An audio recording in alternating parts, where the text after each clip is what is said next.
आइए हम आज की शाम में प्रभु की महिमा में आराधना करें, गीत को गाएं और फिर उसके बाद हम वचन को पढ़ें।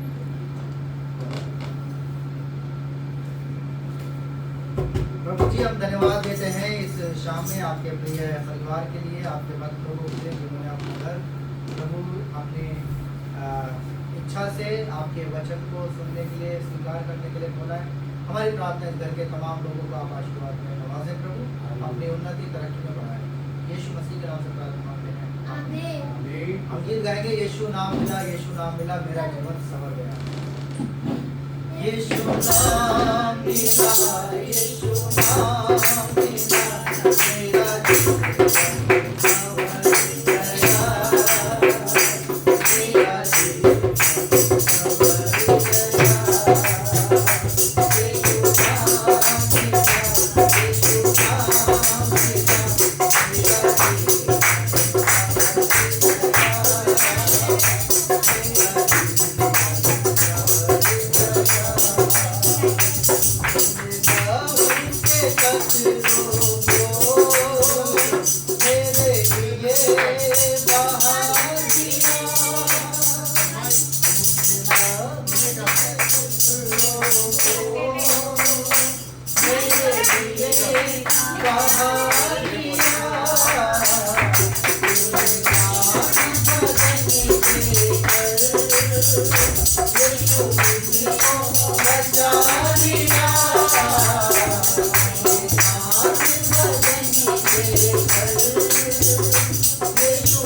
मेरा जीवन संवर गया। यीशु तेरी हजूरी में कुदरत और जलाल है। यीशु तेरी हजूरी में कुदरत और जलाल है। यीशु तेरे ही हाथों में मुझजात कमाल है। यीशु तेरे ही हाथों में मुझजात कमाल है। तेरे चूने से, तेरे चूने, मसीह के चूने, खुदा के चूने से मेरा जीवन संवर गया, मेरा जीवन संवर गया। यीशु नाम मिला, यीशु नाम मिला, मेरा जीवन संवर गया, मेरा जीवन संवर गया। हाँ, यीशु अब मेरे जीवन का एक तू ही सहारा है। यीशु अब मेरे जीवन का, एक तू ही सहारा है, मेरे जीवन की कश्ती का, एक तू ही किनारा है, मेरे जीवन की कश्ती का, एक तू ही किनारा है। यीशु तू मिला मुझे, तू मिला मुझे, तू मिला, मेरा जीवन संवर गया, मेरा जीवन संवर गया। यीशु नाम मिला, यीशु नाम मिला, मेरा जीवन संवर गया, मेरा जीवन संवर गया। यीशु नाम मिला, यीशु नाम मिला, मेरा जीवन संवर गया, मेरा जीवन संवर गया। हालेलुया। प्रभु की महिमा में हम एक गीत और गा लेंगे।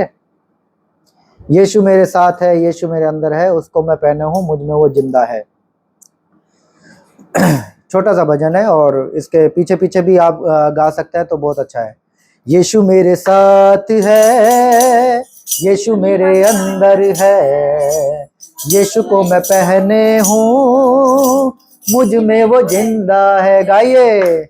यीशु मेरे साथ है, यीशु मेरे अंदर है, यीशु को मैं पहने हूँ, मुझ में वो जिंदा है, यही मेरी ताकत है, ये नहीं भूलना है, कभी नहीं भूलना है, कभी नहीं भूलना है। यीशु मेरे साथ है, यीशु मेरे अंदर है, यीशु को मैं पहने हूँ, मुझ में वो जिंदा है। यीशु मेरे साथ है, यीशु मेरे अंदर है, यीशु को मैं पहने हूँ, मुझ में वो जिंदा है, यही मेरी ताकत है, ये नहीं भूलना है, कभी नहीं भूलना है, कभी नहीं भूलना है। जितनी हुकूमतें यीशु के अधीन हैं, जितनी हुकूमतें यीशु के अधीन हैं, दुनिया की ताकतें यीशु के अधीन हैं, दुनिया की ताकतें यीशु के अधीन हैं, सारी बीमारियां यीशु के अधीन हैं, सारी बीमारियां यीशु के अधीन हैं, आत्मिक शक्तियां यीशु के अधीन है, आत्मिक शक्तियां यीशु के अधीन है, यही मेरी ताकत है, ये नहीं भूलना है, कभी नहीं भूलना है, कभी नहीं भूलना है। यीशु मेरे साथ है, यीशु मेरे अंदर है, यीशु को मैं पहने हूँ, मुझ में वो जिंदा है। यीशु मेरे साथ है, यीशु मेरे अंदर है, यीशु को मैं पहने हूँ, मुझ में वो जिंदा है, यही मेरी ताकत है, ये नहीं भूलना है, कभी नहीं भूलना है, कभी नहीं भूलना है। शैतान चालाक है, करता वो वार है, शैतान चालाक है, करता वो वार है, मसलूब यीशु से वो गया हार है, मसलूब यीशु से वो गया हार है, तू भी ना पाएगा अब कभी वो मुझे छू भी ना पाएगा, अब कभी वो मुझे ना डरा पाएगा, अब कभी वो मुझे ना डरा पाएगा, अब कभी वो मुझे, यही मेरी ताकत है, ये नहीं भूलना है, कभी नहीं भूलना है, कभी नहीं भूलना है। यीशु मेरे साथ है, यीशु मेरे अंदर है, यीशु को मैं पहने हूँ, मुझ में वो जिंदा है। यीशु मेरे साथ है, यीशु मेरे अंदर है, यीशु को मैं पहने हूँ, मुझ में वो जिंदा है। यही मेरी ताकत है, ये नहीं भूलना है, कभी नहीं भूलना है, कभी नहीं भूलना है। यीशु मेरे साथ है, यीशु मेरे अंदर है, यीशु को मैं पहने हूँ, मुझ में वो जिंदा है। यीशु मेरे साथ है, यीशु मेरे अंदर है, यीशु को मैं पहने हूँ, मुझ में वो जिंदा है। हालेलुया। सच में यीशु मसीह कहाँ है?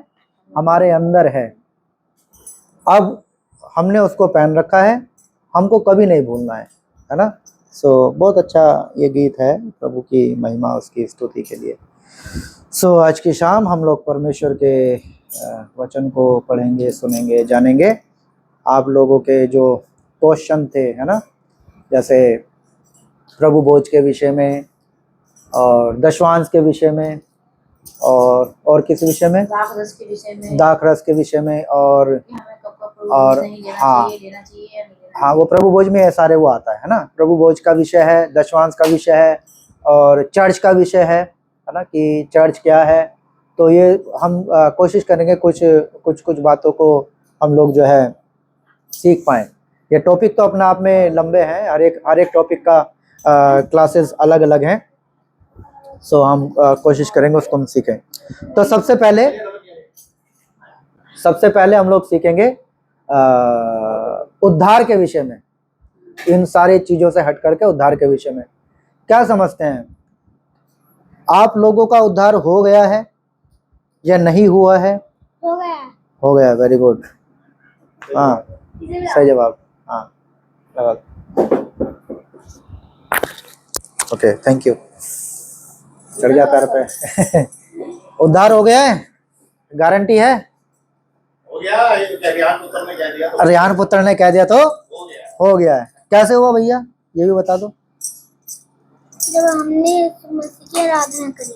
जब हमने यीशु मसीह की आराधना करी। वेरी गुड, वेरी गुड, बहुत अच्छा। इसलिए एक दुनिया की कहावत है, बच्चे मन के सच्चे। ये दुनिया की कहावत है, बाइबल में तो खैर ऐसा कहीं नहीं लिखा है, लेकिन हाँ यीशु मसीह ऐसा बोलता है कि बच्चों को मेरे पास आने दो, स्वर्ग का राज्य उन्हीं का है। क्योंकि अपने आप को बालक के समान बनाने के लिए वो बोल रहे थे उस समय के लोगों के लिए। सो सबसे पहले हम सीखेंगे उद्धार के विषय में। उद्धार क्या है, जिसको हम कहते हैं मुक्ति क्या है, मोक्ष क्या है, साल्वेशन क्या है, नजात क्या है, कैसे मिलता है, कैसे मिलता है उद्धार, ये भी हम सीखेंगे कि उद्धार मिलता कैसे है, कैसे मिलता है, क्या करें कि उद्धार मिल जाए। जैसे बेटे रिहान ने बताया कि जब हम आराधना किया है तो हमारा उद्धार हो गया। क्या सच में आराधना करने से उद्धार मिल जाएगा? अभी तो इसे सवाल करो जिसने हाँ। नहीं, वो तो इसने बोल दिया। ये मेरा सबसे क्वेश्चन है। हमारी रिकॉर्डिंग चल रही है, रिकॉर्डिंग में हम नॉनसेंस बात नहीं कर सकते, है ना, क्योंकि उसमें फिर बहुत सारी चीजें आ नहीं पाएगी। तो इसमें मैच्योर बातें करके एक सीरियस नेस में ला करके हम इसको समझने की कोशिश करें। क्या हमारा उद्धार हो चुका है? क्या यदि हमारा उद्धार हो गया तो कैसे हुआ है? यदि नहीं हुआ है तो क्यों नहीं हुआ है? लिखा है भाई कलाम के अंदर लिखा है कि ऐ बोझ से दबे लोगों मेरे पास आओ, मैं तुम्हें विश्राम दूंगा। तो विश्राम हमारा बोझ है। जब सारा बोझ प्रभु के चरणों में डाल देंगे तो हमारा उद्धार है। तो वो तो विश्राम है, वहां तो उद्धार है ही नहीं। हाँ, क्या विश्वास करना है यीशु मसीह के नाम पे?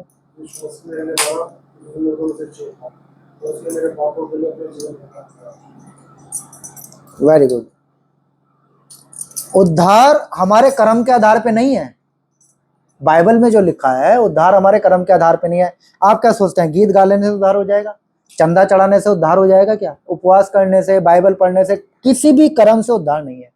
उद्धार है केवल यीशु मसीह पे विश्वास करने से। और क्या विश्वास करना है यीशु मसीह पे? कि यीशु मसीह मेरे पापों के लिए मारा गया, गाड़ा गया और तीसरे दिन मुर्दों में से जी उठा। कहाँ लिखा है? बाइबल में। बाइबल में लिखा है। हाँ बाइबल में तो लिखा है। बाइबल में क्या लिखा है?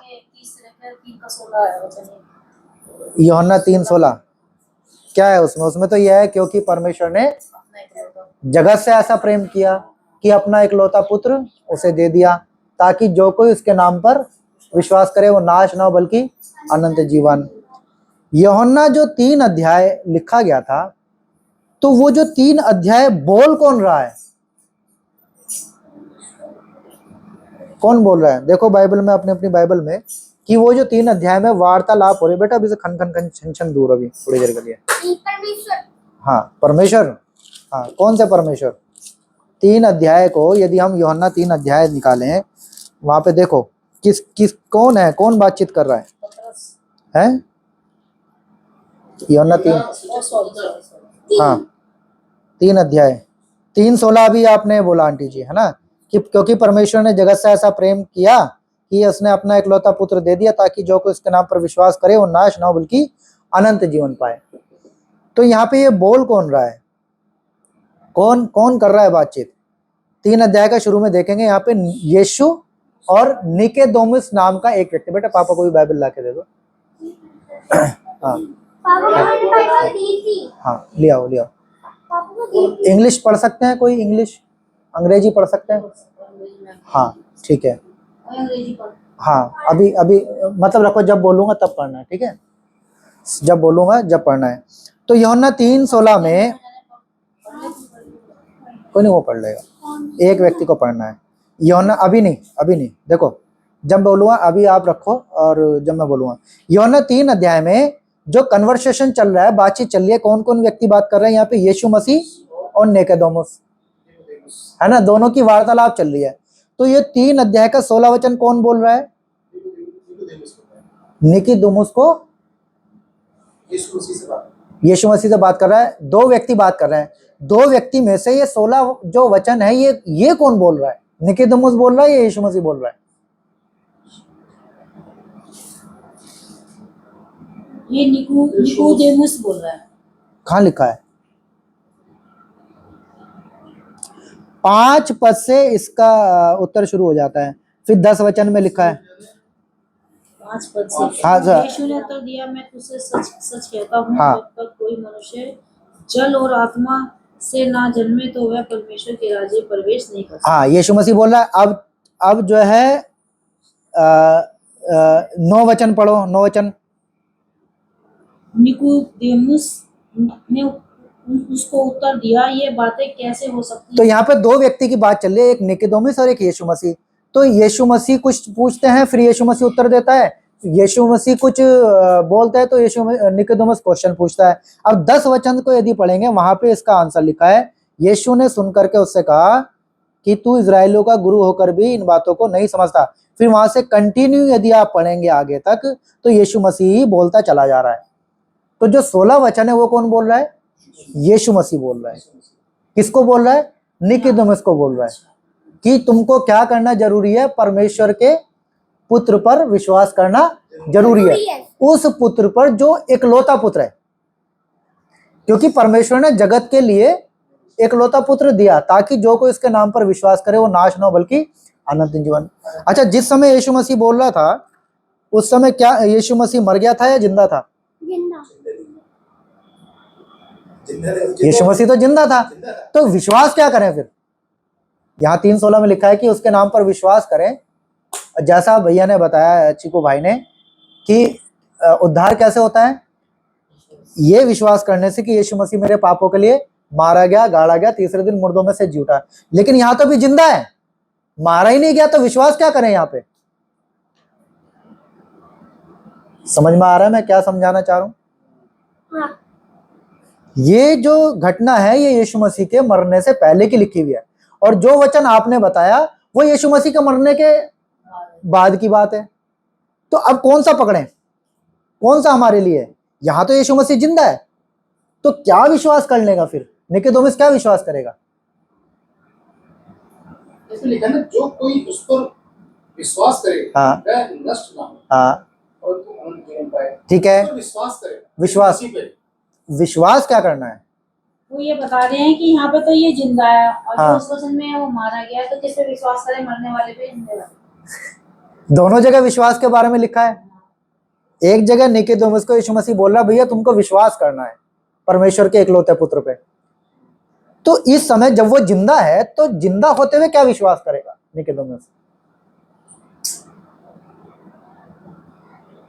जब शायद उनको ये नहीं पता था कि वो यीशु मसीह है। हाँ बिल्कुल, आपने सही जवाब दिया। उनको ये नहीं पता था वो यीशु मसीह है। मरने के बाद ही सबको पता चला था, ज्यादातर तो उनके बस चेलों को ही पता था। हाँ बिल्कुल, मरने के बाद वाला विश्वास अलग था और जीते जी विश्वास करना अलग था। जीते जी उनको क्या विश्वास करना था इजराइल लोगों को कि जो है यही मसीहा है, मसीहा यही है जो आने वाला मसीहा है, जो हमको क्या करेगा? गुलामी से छुटकारा देगा। देखो, उद्धार जो बाइबल में जिक्र है वो दो प्रकार से है, एक है दुनियावी रीति से और एक है आत्मिक रीति से। दुनियावी रीति से उद्धार पाने का मतलब वो लोग बोलते थे, इजराइल के लोग, छुटकारा पा लेना। छुटकारा पा लेना कैसे? सबसे बढ़िया पटल के बढ़िया कि छुटकारा पा लेने का मतलब क्या था? उनको परमेश्वर ने प्रतिज्ञा दी। क्या प्रतिज्ञा दी? अब्राहम के साथ वाचा बांधी कि मैं तुझको क्या करूंगा? तेरा नाम बढ़ाऊंगा, तेरा वंश बढ़ाऊंगा, और जितनी जमीन तू देख रहा है वो सब तुझको दे दूंगा, है ना? हाँ, तो जमीन का वायदा, वंश बढ़ाने का वायदा, है ना, और उसके नाम से पूरा भूमंडल आशीष पाएगा। ये तीन प्रकार की ब्लेसिंग, तीन प्रकार की प्रतिज्ञा परमेश्वर ने अब्राहम से की। अब क्या हुआ? अब्राहम के द्वारा क्या उसका वंश बढ़ा? इजाक पैदा हुआ, वंश बढ़ गया, इजराइल बन गया, आगे वंश बढ़ गया। क्या पूरा भूमंडल उसके द्वारा आशीष पाया? हाँ, जो लोग अब्राहम को, उसके परमेश्वर को, इजराइल के परमेश्वर को आशीष देते थे, उनको धन्य कहते थे, उनको आशीष मिलती थी। और क्या उसे जमीन मिली? जमीन नहीं मिली थी, भटक रहा था इजराइल, दर दर भटक रहा था, उसको रेस्टिंग प्लेस नहीं मिल पा रहा था। जो परमेश्वर ने प्रतिज्ञा दी थी जमीन देने की, राज्य देने की, वो प्रतिज्ञा नहीं पूरी हो पाई थी। वो गुलामी में चला गया, मिस्र की गुलामी में चला गया, उसके वंश, उसके बच्चे। फिर जो प्रतिज्ञा अब्राहम से की वही इजाक से की, वही याकूब से की, याकूब का नाम बदल के इजराइल कर दिया गया, है ना, वही प्रतिज्ञा की। तो ये जो प्रतिज्ञा थी वंश पे वंश चलती आ रही थी, है ना। जैसे फिर इजराइल लोग आगे चल के ना प्रार्थना भी करते थे। क्या प्रार्थना करते थे? ए हमारे बाप दादाओं के परमेश्वर, अब्राहम, इसहाक, याकूब के परमेश्वर। तो वो अपने बाप दादाओं के साथ जो परमेश्वर ने प्रतिज्ञाएं की थी उनको याद करते थे। तो जिस समय यीशु मसीह संसार में आए थे उस समय जो इजराइल था वो किसकी गुलामी में था? रोमियो की गुलामी में, रोमन्स लोगों की ना। उससे हाँ, जिस समय यीशु मसीह संसार में थे उस समय रोम का शासन इजराइल देश के ऊपर कब्जा था। उससे पहले यूनानी लोग थे, उससे पहले बेबीलोन के लोग थे, उससे पहले कनानी लोग थे। ऐसे इजराइल हमेशा से गुलाम बना रहा है। क्यों गुलाम बना रहा है? क्योंकि जो प्रतिज्ञा परमेश्वर ने की थी उस प्रतिज्ञा को पूरा करने के लिए दोनों तरफ से काम होना चाहिए था। परमेश्वर ने बोला था यदि तुम मेरी आज्ञा को मानोगे तो तुम्हें मैं इस देश में बसाऊंगा, यदि तुम आज्ञा को नहीं मानोगे तो तुमको क्या करूंगा? मैं दरबदर ठोकर खाने के लिए छोड़ दूंगा। तो इन्होंने परमेश्वर की आज्ञा का, व्यवस्था का उल्लंघन किया, इसलिए दर दर भटक रहे थे, इसलिए परमेश्वर इनको गुलामी में डलवा रहा था जगह जगह। तो यीशु मसीह जब पैदा हुए उस समय में भी ये लोग कौन थे? रोम की गुलामी में थे। और ये लोगों को क्या लग रहा था कि परमेश्वर क्या करेगा, हमें एक दिन इस गुलामी में से क्या देगा? हमें छुटकारा देगा। और जो प्रतिज्ञा अब्राहम से किया, जो प्रतिज्ञा इसहाक से किया, जो प्रतिज्ञा याकूब से किया, जो प्रतिज्ञा दाऊद से किया, वो प्रतिज्ञा हमारी जिंदगी में पूरी हो जाएगी। तो ये लोग वेट कर रहे थे, पुराने नियम के अनुसार, भविष्यवाणियों के अनुसार ये लोग वेट क्या कर रहे थे, एक मसीहा आएगा जो हमको छुटकारा देगा, एक राजा आएगा, पराक्रमी राजा जो राज्य करेगा, उसके राज्य में सब कुछ अच्छा होगा। दाऊद वो राजा नहीं निकल पाया, वो गिर गया, सुलेमान वो राजा नहीं हो पाया, बाकी वो राजा नहीं हो पाए, लेकिन सब गिर गए। तो एक ये राजा, प्रतिज्ञा किया हुआ राजा की लोग इंतजार कर रहे थे।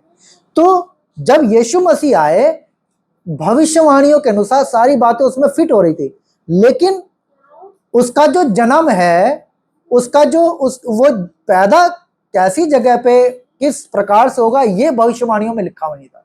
इसलिए तो वो राजा की खोज में जो लोग आए थे, ज्योतिषी, कितने लोग आए थे? बाइबल में कहीं नहीं लिखा 3, वहां पे लिखा है कई ज्योतिष आए थे। पढ़ा कभी आप? बाइबल में पढ़ा है? हाँ पढ़ो, बाइबल में आ जाओ, निकालो।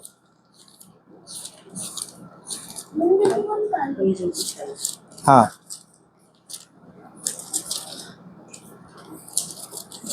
पैदाइशी किताब 49 हाँ, मती में उसका दूसरा अध्याय उसका पहला वचन।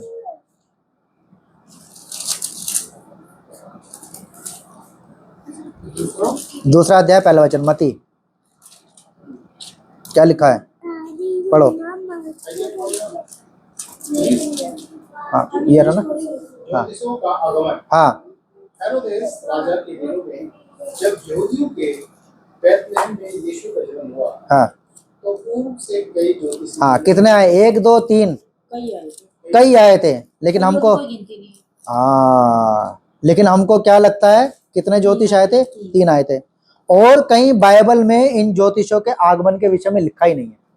तो जो संसार के लोगों ने हमारे आगे जो प्रस्तुत किया है ना, बाइबल में बहुत सारी चीजों का जिक्र ही नहीं है। इसलिए हमको दुनिया की बातों पे नहीं, बल्कि बाइबल के विश्वास करना चाहिए। हाँ, आइटम वो 3 लेकर के आए थे, सोना मुर लोबान, वो लिखा हुआ है। ज्योतिष कई आए थे, लेकिन वो लेकर के क्या आए? 3 आइटम लेकर के आए, है ना।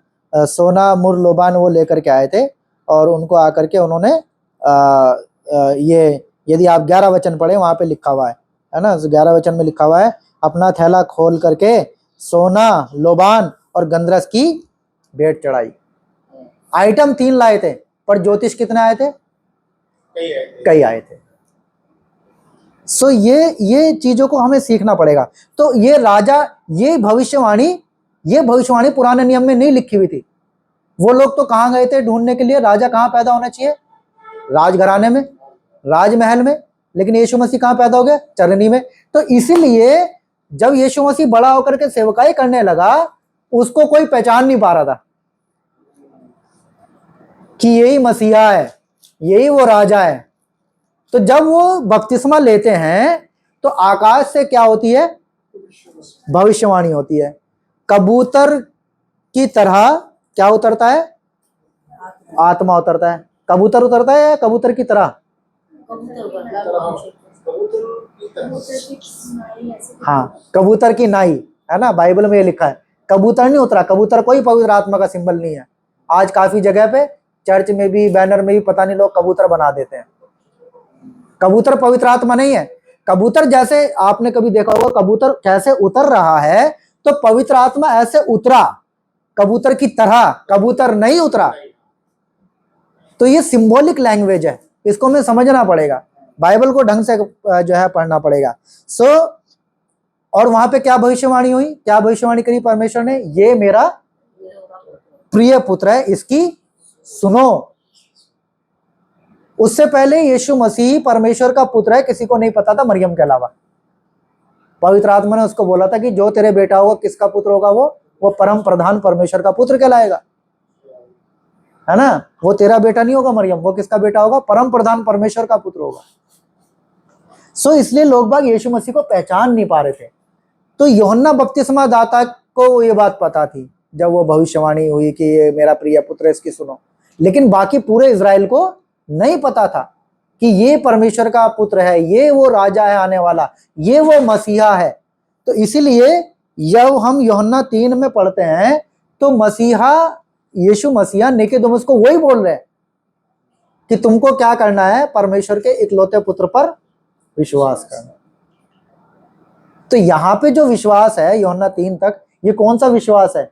ये उन लोगों को ये विश्वास करना था कि जो व्यक्ति हमसे बात कर रहा है, जो व्यक्ति ये बात कर रहा है कि मन फिरा लो, बपतिस्मा ले लो, स्वर्ग का राज्य निकट है, ये कोई आम व्यक्ति नहीं है, ये परमेश्वर का पुत्र है, ये वही प्रतिज्ञा किया हुआ मसीहा है, ये वही प्रतिज्ञा किया हुआ राजा है। जब हम इसकी बात को मानेंगे तो परमेश्वर ने जो प्रतिज्ञा किया राज्य देने की, वो राज्य आ जाएगा। यीशु मसीह वही तो राज्य का प्रचार करने के लिए आए थे। मन फिरा लो, स्वर्ग का राज्य निकट है, परमेश्वर का राज्य निकट है। उनको क्या करना था? मन फिराना था। किन सारी चीजों से जो अब तक इतनी गुलामियों में झेलते आए हैं और वो भिन्न भिन्न प्रकार की मूर्ति पूजा में फंस गए हैं, उन सारी चीजों से मन फिरा करके परमेश्वर की ओर वापस मुड़ जाएं, रिपेंट करके परमेश्वर की ओर मुड़ जाएं। जो परमेश्वर ने उनके लिए प्रतिज्ञा की है वो प्रतिज्ञा पूरी होने वाली है। तो इनको तमाम रीति से अपने मन को दुनियादारी से हटा करके परमेश्वर की उन प्रतिज्ञाओं पे मन लगाना था जो उनको परमेश्वर ने की थी। लेकिन इन्होंने क्या किया? इन्होंने उस मसीहा का, इन्होंने उस राजा का तिरस्कार करके उसको क्रूस पर मार डाला, उसको स्वीकार नहीं किया। क्यों नहीं किया? उसका भी एक पीछे कारण है। क्यों नहीं किया? जो राजा आएगा, राजा के विषय में लिखा था, राजा कैसा होगा? पराक्रमी। उसके कांधों पे क्या होगा? प्रभुता।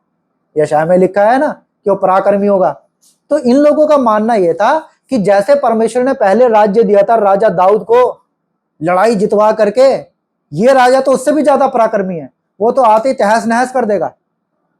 इसलिए यीशु मसीह जब आता है अपनी सेवकाई तो एकदम चिन्ह वही थे, जैसा मसीहा के बारे में लिखा था वही कर रहे हैं। अंधे देख रहे हैं, लंगड़े चल रहे हैं, बहरे जो है सुन रहे हैं, पापी क्षमा पा रहे हैं, सब कुछ ऐसे ही हो रहा है। इन्होंने यीशु मसीह को गधे के बच्चे पे बिठा करके और उसके आगे चिल्लाना शुरू कर दिया, होशन्ना होशन्ना। होशन्ना का मतलब है जी, हाँ, कहाँ लिखा है होशन्ना? देखो जरा। राजा। हाँ, निकालो, बाइबल में से निकालो। कौन सा? हाँ, मैं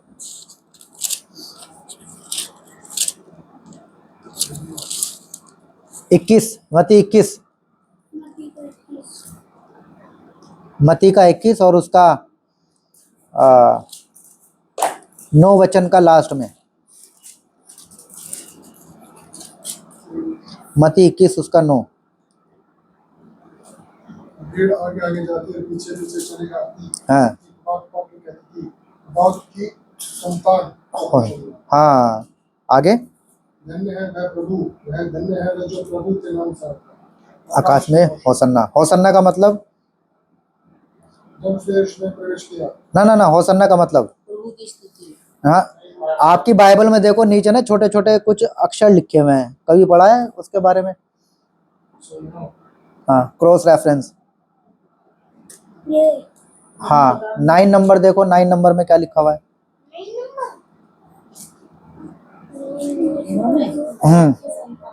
ना ना ना, ये नहीं, मुझे सीधे से 18, 25, 26 में मिलेगा इसका आंसर। हाँ वो तो लिखेगा 9। तो हमें बचा। हमें बचा। हमें बचा। होसन्ना का मतलब है हमें बचा। किससे बचा? रोमन की गुलामी से। होसन्ना का मतलब परमेश्वर हमको बचा। भजन संहिता 118 में इसके बारे में कैसे बदले कि ये इसके बारे में है। अर्थात हमें बचा। हाँ, अर्थात मतलब कैसे समझेंगे कि ये इसके बारे में शब्द है? होसन्ना ये हिब्रू वर्ड है ना, होसन्ना। हिब्रू? हाँ, इब्रानी भाषा का शब्द है होसन्ना, ठीक है। होसन्ना, हाँ, ये रहा ना स्टार, हाँ, तो स्टार, हाँ स्टार, ये रहा नो का स्टार में अच्छा। ये लिखा हुआ अर्थात हमें बचा, ठीक है। सो होसन्ना का मतलब होता है प्रभु हमें बचा। तो उस समय रोमन्स जो थी गवर्नमेंट, ये कह रहा है किसको बचा कुछ। इजराइल जो उस समय गुलामी में थे रोमन्स की। रोमन्स क्या है कि रोमन्स जो है बड़े खतरनाक थे, ब्रिटिशियर्स से भी ज्यादा खतरनाक थे। उन्होंने बहुत दुख दिया और जिस जगह पे वो लोग रह रहे थे इजराइल के, वहां पे सम्राट था और इन मंदिर था, मंदिर में बड़ी कमाइयां थी। तो रोमन्स अपना रूल चलाते थे। तो इनको लग रहा था कि परमेश्वर ने प्रतिज्ञा करी है, 400 साल बाद तो आकर के कोई यूहन्ना बपतिस्मा देने वाला आया है और अब परमेश्वर की प्रतिज्ञा पूरी होने वाली है, मसीहा भी आ गया, अभी हमको क्या कर लेगा, बचा लेगा। इसलिए उसके आगे आगे क्या कर रहे हैं, होशन्ना होशन्ना, उसका स्वागत कर रहे हैं, राजा जैसा स्वागत कर रहे हैं। इजराइल के लोग ही उसी को, क्योंकि वही कह रहे हैं ना कि दाऊद के संतान की, तो दाऊद कौन था, उनका पूर्वज था, उन्हीं का पूर्वज था ना दाऊद, तो उसको क्या करें, होसन्ना हमको बचा, जो प्रतिज्ञा दाऊद से की गई थी कि तेरे राज घराने की जो गद्दी है वो हमेशा के लिए अटल रहेगी, नातान नबी के द्वारा शमूएल में 7 अध्याय में लिखा हुआ है। तो वही प्रतिज्ञा को ये लोग दोहरा रहे हैं, कह रहे हैं कि हमको बचा। लेकिन जब यीशु मसीह मंदिर जाता है और मंदिर में जाकर के ये पंगा करता है और फिर उसको क्या करते हैं, ये लोग पकड़ लेते हैं, उसके अधिकार को लेकर के प्रश्न पूछते हैं, प्रश्न जब पूछते हैं, ये पकड़ा जाता है, तो फिर ये लोग क्या कहते हैं कि अरे जैसा हम सोच रहे थे वैसा तो यीशु मसीह ने किया ही नहीं। हम सोच रहे थे वो जाएगा, फाइट करेगा, ये लड़ेगा, वो लड़ेगा और राजा को मार देगा, लेकिन यीशु मसीह तो कुछ कर ही नहीं रहा है, वो तो उल्टा हमें सुना रहा है। तो इन्होंने फिर कुछ ही दिनों के बाद इन्होंने क्या बोला कि इससे अच्छा तो कौन था, बारअब्बा था। बारअब्बा का नाम सुना है बाइबल में? डकैत नहीं था, वो क्रांतिकारी था जो कि इजराइल के लिए रोमी साम्राज्य से लड़ रहा था कि हमको आजादी दो, हमारे लोगों को इतना सताओ मत। तो बारअब्बा को देशद्रोही करार करके रोमी सम्राट ने जेल में डलवा दिया था। तो यहूदियों का जो पर्व आया, फसह का पर्व, उस दिन उनका एक रीति था कि रोमन जी पर्व का दिन क्या होता है? सब बताऊंगा, अभी पहले ये सुनो, उद्धार के विषय में सुनो। तो मैं आपको पूरा बाइबल का कहानी समझाना चाह रहा हूँ। तो इनको अच्छा लगा कि अरे यीशु मसीह ने तो, हम तो सोचे थे तलवार चलाएगा, इसने तो कुछ भी नहीं चलवाया, एक तार भी नहीं हिलाई, इससे अच्छा तो हमारे लिए कौन था, बारअब्बा था। तो उन्होंने बोला, यीशु मसीह ने एक जिक्र और किया था बीच में कि तुम इस मंदिर को गिरा दो, मैं तीसरे दिन खड़ा कर दूंगा। उन्होंने बोला नहीं, परमेश्वर का जो सेवक है वो ये बात नहीं बोल सकता, जो परमेश्वर के द्वारा अभिषिक्त है, मसीहा है, वो तो ये बात नहीं बोलेगा, क्योंकि हमारे पूर्वज ने तो मंदिर 40 साल में बनाया सुलेमान ने। ये कह रहा है तुम इसको गिरा दो, मैं झट से खड़ा करूंगा। तो इनको लगा नहीं, हमसे गलती हो गई, हमने जो सोचा था राजा के बारे में वो तो हमारी बात का सपोर्ट करेगा, वो तो मंदिर गिराने की बात करेगा ही नहीं, इसको हटाओ और बारअब्बा को छुड़ाओ। तो यीशु मसीह को क्रूस पर चढ़वा दिया गया। यीशु मसीह क्रूस पर मारा जाएगा, उसके द्वारा मानव जाति उद्धार पाएगी, ये बाइबल में पुराने नियम में कहीं भी भविष्यवाणी नहीं थी। वो सताया जाएगा इसके विषय में था, वो दुख उठाएगा इसके विषय में था, लेकिन वो क्रूस पर मारा जाएगा ये भविष्यवाणी नहीं थी, पूरी बाइबल में कहीं नहीं थी, पूरा पुराने नियम में कहीं नहीं थी। इसलिए जब यीशु मसीह उनसे बोलते थे मैं मारा जाऊंगा, तो लोग विश्वास नहीं करते थे, कैसे मारा जाएगा, क्योंकि ये तो राजा है ना, ये तो हमेशा के लिए राज्य करने के लिए आने वाला है, ये कैसे मारा जाएगा? जो परमेश्वर का प्रतिज्ञा किया हुआ राजा है वो तो मारा जाएगा ही नहीं। इनका ये सोच था, इनकी मेंटेलिटी ये थी कि मसीहा कैसे मारा जा सकता है, वो तो उल्टा हमें बचाएगा, वो थोड़ी ना मारा जाएगा। इसलिए जब जब यीशु मसीह मरने की बात करते थे तो चेले लोग भी समझ नहीं पाते थे, क्योंकि पुराने नियम में ऐसी कोई भविष्यवाणी, कोई बात लिखी नहीं थी, कोई जिक्र था ही नहीं। तो इसलिए यीशु मसीह निकोदेमुस से बोलते हैं कि भैया तुमको परमेश्वर के पुत्र पर विश्वास करना जरूरी है, वो जो भी बात बोल रहा है। और पूरा इजराइल विश्वास नहीं कर रहा है, क्योंकि यीशु मसीह काम जो करते थे वो सबत का पालन, कई बार उन्होंने सबत वाले दिन सूखे हाथ वाले मनुष्यों को चंगाई दे दी, कई बार कुछ ऐसा काम किया। तो लोगों को ये लगा भैया जो परमेश्वर के द्वारा आएगा वो तो व्यवस्था तोड़ ही नहीं सकता, वो तो प्रतिज्ञा जैसे जैसे परमेश्वर ने की वो तो वैसे ही करेगा। वो क्यों, परमेश्वर होके परमेश्वर की बात थोड़ी ना उल्लंघन करेगा, वो तो जैसा लिखा वैसे ही उसको करना पड़ेगा। तो इसलिए यीशु मसीह के दुश्मन हो गए थे लोग बात, व्यवस्थापक दुश्मन हो गए थे कि हम कहते हैं व्यवस्था में ये लिखा है और ये इस बात को नकार देता है, इसका मतलब ये राजा नहीं है, ये वो परमेश्वर का द्वारा भेजा हुआ मसीहा नहीं है। इसलिए उससे प्रश्न पूछते थे कि बता व्यवस्था के अनुसार ये काम करना कैसा उचित रहेगा। इसलिए यीशु मसीह उनको जवाब देते थे। समझ में आ रहा है? ये मेंटलिटी इजराइल के लोगों की उस समय थी। ये जिक्र था। लेकिन जो मंदिर तोड़ना था, लेकिन वो मंदिर तोड़ने का नहीं था। मंदिर 3 दिन में खड़ा कर दूंगा। हाँ। है ना? यीशु मसीह ने हाँ। बोला, मंदिर तो उसका उस मंदिर के नहीं, वो दूसरे मंदिर की बात थी कि वो अपनी मृत्यु के बारे में बोल रहे थे। 3 दिन में खड़ा कर दूंगा, मतलब मारा गया, लड़ा गया, तीसरे दिन जी उठेगा। वो अपनी मृत्यु, वही तो कह रहा हूं, उनको समझ नहीं आता था, क्योंकि मसीहा आकर के मर जाएगा ये कहीं नहीं लिखा था। कहीं नहीं लिखा था। लेकिन वो हमेशा एक बाइबल को समझने का तरीका है, वो एक दूसरे तरीके से है। हाँ, तो इसलिए मैं कह रहा हूं, वो समझते थे दुनियावी राज्य है, दुनियावी छुटकारा, लेकिन बाइबल में एक छुटकारा है जिसको कहते हैं आत्मिक छुटकारा, उसी को कहते हैं उद्धार पा लेना। लेकिन वो लोग समझ नहीं पाए, क्योंकि उनके लिए था ही नहीं वो। यीशु मसीह साफ कहा कि मैं इस मंदिर को 3 दिन में खड़ा रखूंगा दोबारा। हाँ, तो वो लोग क्या, वो उन लोगों के लिए उद्धार क्या था कि हमको आत्मिक। अब समझ आइए हमारे मैन को कि जो उस दिन शाम में दिन मुझसे प्रश्न किया था ना, क्योंकि जब समझ नहीं आती है तो पता नहीं चलता कि बंदा कौन क्या कहता है। मैं कहीं मुझे बाइबल स्टडी करनी बोली, उसने यूं कहा कि उसके ही लोगों ने उसे मरवा दिया था। हाँ? मुझे ये नहीं पता कि मरवा क्यों दिया था। हाँ। तो अब मुझे ये पता चलिए कि क्यों मरवाया था, क्योंकि परमेश्वर तो ना शांत होकर उसे सारे दुख सहे थे। उसने वो वैसा नहीं बना था गुंडेवार, वो सोचता था कि जो नॉर्मली से काम हो जाए वो होना चाहिए। वो देखो मरा क्यों था, वही तो अच्छी चीज है कि वो मर गया, वो अच्छी चीज है, वो मर गया। क्या वो उसको मरवाना चाहता था, इससे तो वही हेरोदेस हाँ, था, बरअब्बा ठीक था, है ना? हमारा बदला लेता था, लड़ता था। हाँ। तो परमेश्वर लड़ने वाला नहीं था, शांति का दाता था। मैं अब उसी वचन के द्वारा ना मैं उससे बात कर सकती हूँ। हाँ, तो अभी केवल ये आधी जानकारी है। आधी जानकारी है। तो फिर ये देखो, यीशु मसीह मर गया, अब वो जो परमेश्वर ने प्रतिज्ञा की थी राज्य वाली, वो कहां गई? गायब। इजराइल तो आज भी भटक रहा है, राजा तो आज भी नहीं है उसका। राजा तो है, तो वो तो प्राइम मिनिस्टर है, राजा तो नहीं है।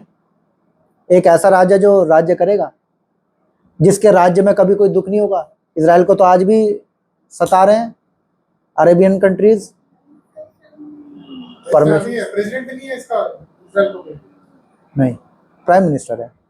और राजा मीन्स राजा, किंग मीन्स किंग। बाइबल में प्रधानमंत्री के बारे में भी लिखा है, यूसुफ प्रधानमंत्री बना, तो परमेश्वर ने वहां पे राजा के बारे में लिखा है कि राजा होगा, तो राजा मतलब राजा ही होगा। यूसुफ तो राजा बना था। हाँ, यूसुफ प्रधानमंत्री बना था, तो यदि परमेश्वर बोलता वहां पे प्रधानमंत्री बनेगा तो प्रधानमंत्री लिखता, राजा बोला है तो राजा ही बनेगा। तो फिर कहां गया वाला वचन? फिर कैसे उसको समझेंगे कि राजा बन गया है, नहीं बना है? अब तो यीशु मसीह देखो मर गया, चला गया ऊपर स्वर्ग में, अब कहां है? फिर वो प्रतिज्ञा कहां गई? फिर उसका क्या करें? कहां चला गया वो राज्य? कहां है? तो ये सारी चीजें हमको समझनी पड़ेगी, ये सारी चीजें समझनी पड़ेगी। नहीं, थैंक यू। तो जो राजा वाला जो प्रतिज्ञा था, एक दिन सच में पूरा होगा। कब पूरा होगा? जब यीशु मसीह दूसरे आगमन में आएगा। कहां पे आएगा? इजराइल में आएगा। क्या करेगा वो? इजराइल में तो पृथ्वी पर, हाँ, मतलब पृथ्वी पे आएगा। ये पुरानी पृथ्वी खत्म हो जाएगी, ऊपर से नया यरूशलेम उतारा जाएगा इस पृथ्वी पे। उसकी लंबाई चौड़ाई सब लिखी हो प्रकाशित वाक्य में, ठीक है? उसमें 1,44,000, ऐसा भी गिनती भी है पर्टिकुलर, हाँ फिक्स है गिनती, 1,44,000 इजराइल लोग उसमें राज्य करेंगे। बस हाँ, हर एक 12 गोत्र से 12,000। बाकी जो लोग विश्वासी, वो अलग, अभी तो मैं उनमें बात ही नहीं कर रहा हूँ, अभी मैं इजराइल की बात कर रहा हूँ। हाँ, अभी इजराइल की बात कर रहा हूँ, शुरू से इजराइल की। अभी हमारी गिनती कहाँ है वो बात की बात है। अभी तो पहले ये समझ जाएं इजराइल को 1,44,000 लोग राज्य करेंगे। कितने दिन के लिए? 1,000 वर्ष के लिए। उसको 1,000 वर्ष का राज्य बोला गया है। हाँ, प्रकाशित वाक्य में उसके बारे में लिखा हुआ है। यदि हम जो है 7 अध्याय को पढ़ें तो वहाँ पे इसके विषय में लिखा हुआ है। इजराइल के लिए ना 1,44,000, हाँ 1,44,000, तो 7 अध्याय में सारी जानकारी। 12 गोत्रों से 12,000 लोग, हर एक गोत्र से, तो ऐसे करके 1,44,000 लोग बैठते हैं, वो राज्य करेंगे। कितने दिन के लिए? 1,000 वर्ष के लिए। 1,000 वर्ष के लिए यीशु मसीह राज्य करेगा दूसरे आगमन में आकर के इस दुनिया में। और उस राज्य के करने से पहले इजराइल को महाकलेश का सामना करना पड़ेगा 7 साल का। पहले राज्य बाद में, पहले कलेश, 7 साल का महाकलेश, भयंकर कलेश से गुजरना पड़ेगा। वो कलेश शुरू होगा और 1000 वर्ष का राज्य होगा। 1000 वर्ष के लास्ट में शैतान को खोल दिया जाएगा जिससे कि लोगों को भरमाए। फिर जो लोग उसमें विश्वासी बने रहेंगे, यीशु मसीहा को ही अपना मसीहा जानेंगे, वो लोग अनंत काल के लिए जजमेंट पार होकर के वो राज्य करेंगे। जो लोग विश्वास नहीं करेंगे वो शैतान के साथ जाकर के दंड पाएंगे। ये बाइबल का न्याय है। अब हम कहाँ हैं इस सारी घटना में? वो इंपॉर्टेंट बात है, हम कहाँ हैं? हम कहाँ होंगे? हम कहाँ से आ गए बहते हुए पानी में? है ना? हम कहाँ से आ गए बहते हुए पानी में? हमारी गिनती कहाँ से शुरू हुई? यीशु मसीह किसके लिए आया? हाँ आंटी जी, यीशु मसीह किसके लिए आया? कहाँ लिखा है? इसमें समस्त जगत से प्रेम किया है। हाँ अच्छा ठीक है, मेरे साथ निकालो मती उसका 10 अध्याय 5 वचन। मती 10 अध्याय 5 वचन।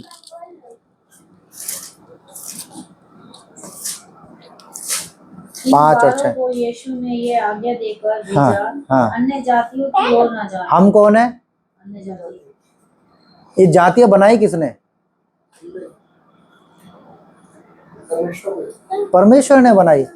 कैसे बनाई?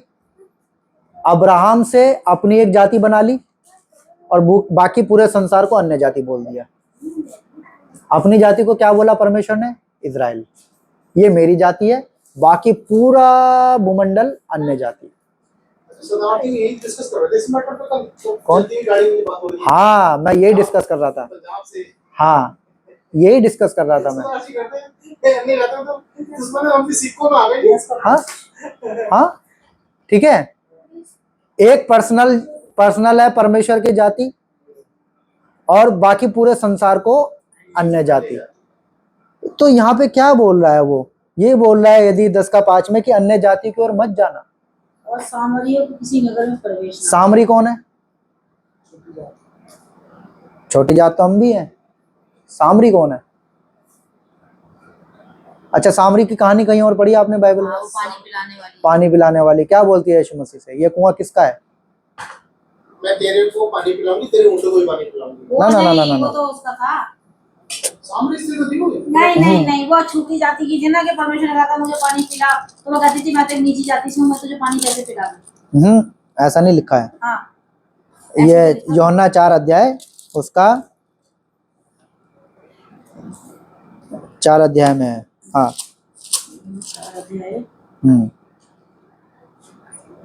यीशु ने उससे कहा, हे नारी, मेरी बात का विषय विश्वास कर कि यह समय आता है। हाँ 9 वचन पढ़ो। उस सामरी स्त्री ने उससे कहा, तू यदि हाँ? यहूदी होकर मुझ सामरी स्त्री से पानी क्यों मांगता है? यहाँ पे कोई छोटी जाति बड़ी जाति नहीं है। यहाँ पे बोल रही है सामरी स्त्री, तू तो यहूदी जाति का है। मैं ना ऐसा मत बोलो, बाइबल में जो लिखा वही बोलो। हाँ मैं सामरी जाति क्यों? सामरी स्त्री। हाँ वही मैं बताऊंगा अभी। क्यों आप ऐसा बोल लो? आप बिना मतलब के हवा में तीर।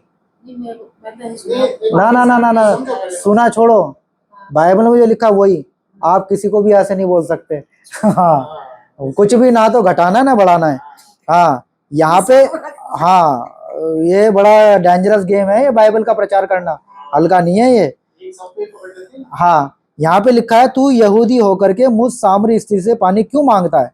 क्योंकि यहूदी सामरियों के साथ किसी प्रकार का व्यवहार नहीं रखते। यहाँ पे कोई छोटा जाति बड़ी जाति की बात ही नहीं हो रही है। ठीक है अब देखो, अब ये स्त्री क्या बोलती है? 12 वचन। हाँ क्या तू हमारे पिता याकूब से बड़ा है? हाँ इसका सामरी स्त्री का पिता कौन है? और यहूदियों का पिता कौन है? इजराइली है ना। तो दोनों का बाप तो एक ही है, तो जाति छोटी बड़ी कैसे कर दी फिर आपने? सही बात है।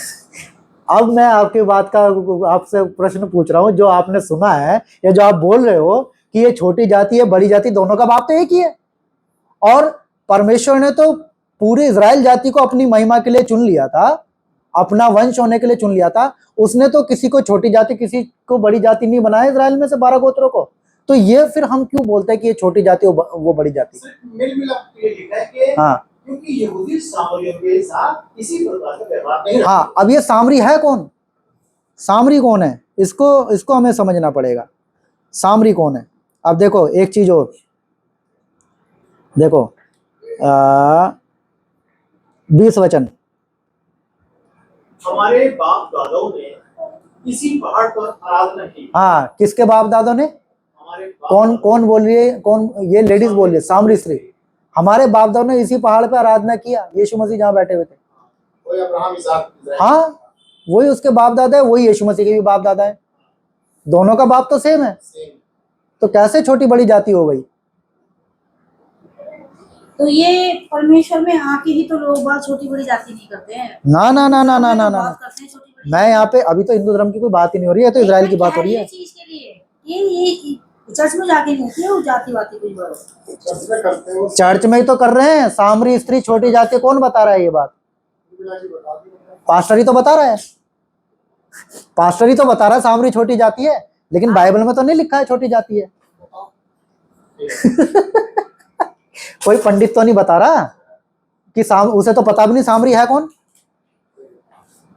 तो ये सामरी है कौन, ये समझना जरूरी है। हाँ, सामरी कौन है आप लोगों ने? हाँ, एक वो या हिंदुस्तान में ना दलित करके वो है, दलित करके जाति। दलित का इतिहास यदि पढ़ेंगे, और एक उसको क्या बोलते हैं, शूद्र जाति, उसका इतिहास पढ़ेंगे तो क्या है, पहले के जमाने में ना हमारे देश में एक प्रथा चलती थी मंदिरों में, उसको कहते थे देवदासी प्रथा। सुना आप लोगों ने? देवदासी प्रथा। एक नीची जाति के घर से एक लड़की मंदिर में जाकर के क्या करेगी? सेवा करेगी। अपने बालों से मंदिर को धोएगी, उसकी सेवा करेगी, और उस स्त्री को, उस लड़की को तन ढकना अलाउ नहीं है। अलाउ नहीं है कि वो अपना कपड़ा पहने, ठीक है। वो जब वहाँ सेवा करती थी तो मंदिर के अंदर जो पुजारी पंडित होते थे वो क्या करते थे? उसके साथ गलत काम करते थे, और वो गर्भवती हो जाती थी और उसके बच्चे हो जाते थे। तो पंडित पुजारी क्या कहते थे? हरिजन। यस, इतिहास में यही लिखा है, क्या लिखा हुआ है? हरिजन। वो क्यों कहते थे हरिजन? ये तो हरि के घर में पैदा हुई है, हरि ने किया। अरे हरि कैसे कर देगा? मूर्ति कैसे कर देगी? इसी प्रकार से अंबेडकर साहब, जब बाबा अंबेडकर साहब आए, उन्होंने आवाज उठाई, हम हरिजन नहीं है, हम तो पंडित की औलाद हैं। हम तो पंडित हैं। तो वो सब पंगा चला, बहुत ज्यादा पंगा चला। ऐसे ही ये सामरी भी है।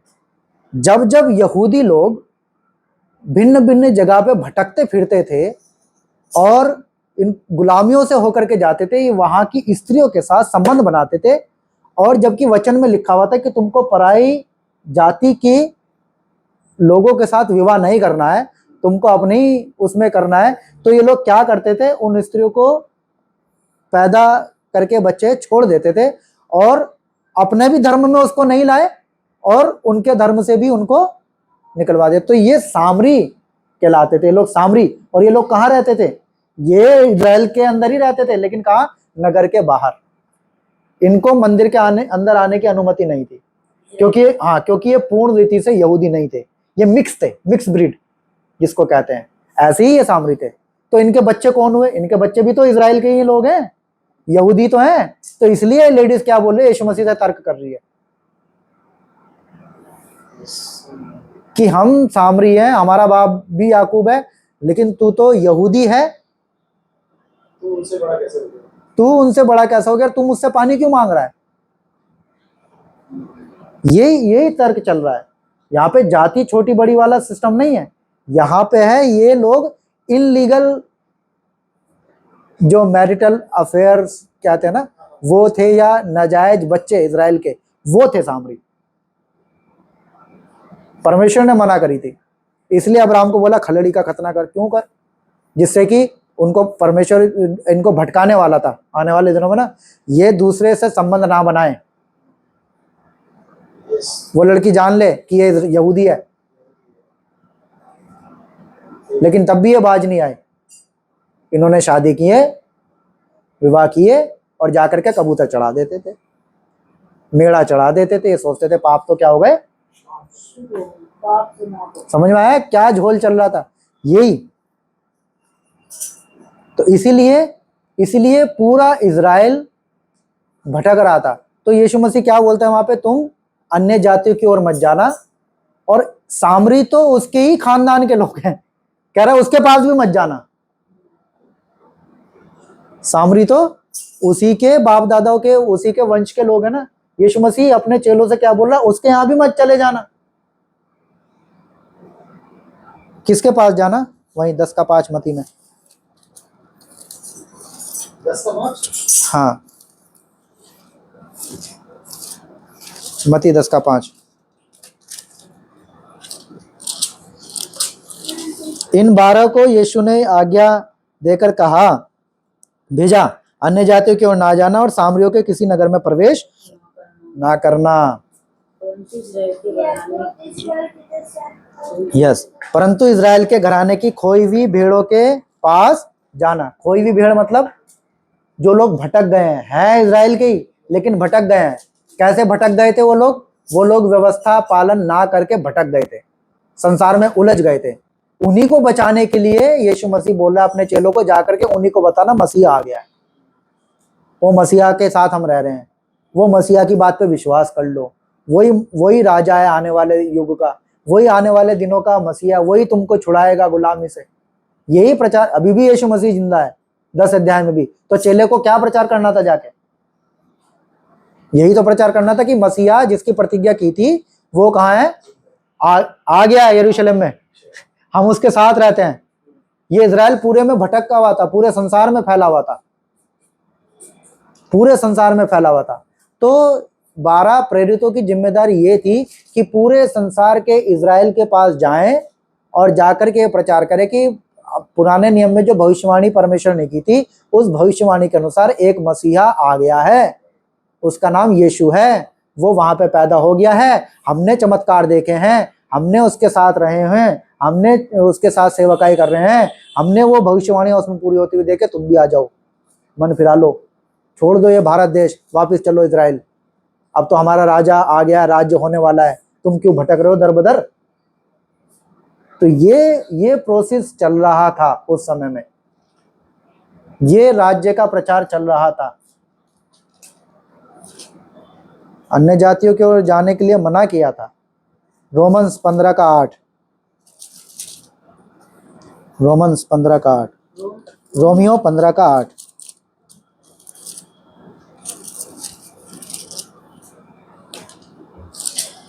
इसलिए मैं कहता हूं कि जो प्रतिज्ञा बाप दादाओं को दी गई थी, उन्हें दृढ़ करने के लिए मसीह परमेश्वर की सच्चाई का प्रमाण देने के लिए खतना किए हुए लोगों का सेवक बना। किसके लिए मारा गया यीशु मसीह? खतना किए हुए लोगों, मतलब यहूदी लोगों। रोमियो 15:8 में। इसलिए मैं कहता हूँ कि जो प्रतिज्ञाएं बाप दादों को दी गई थी, उन्हें दृढ़ करने के लिए मसीह परमेश्वर की सच्चाई का प्रमाण देने के लिए खतना किए हुए लोगों का सेवक बना। हाँ, जो प्रतिज्ञा की गई थी बाप दादाओं को पुराने नियम में, उनको दृढ़ करने के लिए कि हाँ वो प्रतिज्ञा अच्छी थी, उनको मजबूती देने के लिए यीशु मसीह किसका सेवक बन गया? खतना किए हुए लोगों का। कौन है खतना किए हुए लोग? इजराइल के लोग, यहूदी लोग। हाँ, आज भी मुसलमान होते हैं ऐसे। ना ना ना ना ना, मुसलमान तो वहां से बाद में निकल गए उसमें से। हाँ, मुसलमानों ने तो आधा कॉपी किया है सब यहूदी धर्म को। ये यहूदी धर्म से शुरू हुआ खतना का सिस्टम। वो कहते हैं कि हिंदू से निकले, मुसलमान तो यहूदियों में से निकले हैं। यहूदी में से निकले। मुसलमान धर्म अभी 1500 साल पहले शुरू हुआ, यहूदी धर्म हजारों साल पुराना है। ठीक है। सो ये एक है। तो यीशु मसीह फिर हमारा कहाँ है, हम कहाँ बहते दरिया में आ गए। अभी तक इजराइल की ही बात हो रही है। अब इसका पढ़ो, इसी का 16। कि मैं अन्य जातियों के लिए मसीह यीशु का सेवक होकर परमेश्वर के सुसमाचार की सेवा याजक के सामने समान करूं, जिससे अन्य जातियों का मानो चढ़ाया जाना पवित्र आत्मा से पवित्र बनकर ग्रहण किया। हाँ, पौलुस कह रहा है कि मैं अन्य जातियों का सेवक बना, जिससे कि उनको मैं परमेश्वर के उद्धार के बारे में सुसमाचार बता सकूं। सो ये दो अंतर हैं। पूरा बाइबल का जो ऑडियंस है, दो लोग हैं, एक है इजराइल और एक है अन्य जाति। सो उनका जो छुटकारा है, उनके दिमाग के अनुसार वो छुटकारा गुलामी से छुटकारा था। हमारा जो छुटकारा है वो अलग है। अब आ जाओ 1 कुरिन्थियों उसका 15 अध्याय। 1 कुरिन्थियों 15 अध्याय उसका 1 से लेकर के और 4 तक। 15 अध्याय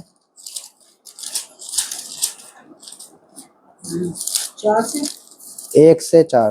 1 कुरिन्थियों 15 अध्याय। हे भाइयों, अब मैं तुम्हें वही सुसमाचार बताता हूँ जो पहले सुना चुका हूँ, जिसे तुमने अंगीकार भी किया था और जिसमें तुम स्थिर भी हो। उसी के द्वारा तुम्हारा उद्धार भी होता है, यदि उस सुसमाचार को जो मैंने तुम्हें सुनाया था स्मरण रखते हो, नहीं तो तुम्हारा विश्वास करना व्यर्थ। हाँ, तो हमारा जो उद्धार होता है वो कैसे होता है? सुसमाचार के द्वारा होता है, उस पर विश्वास करने के द्वारा। अब ये सुसमाचार है क्या?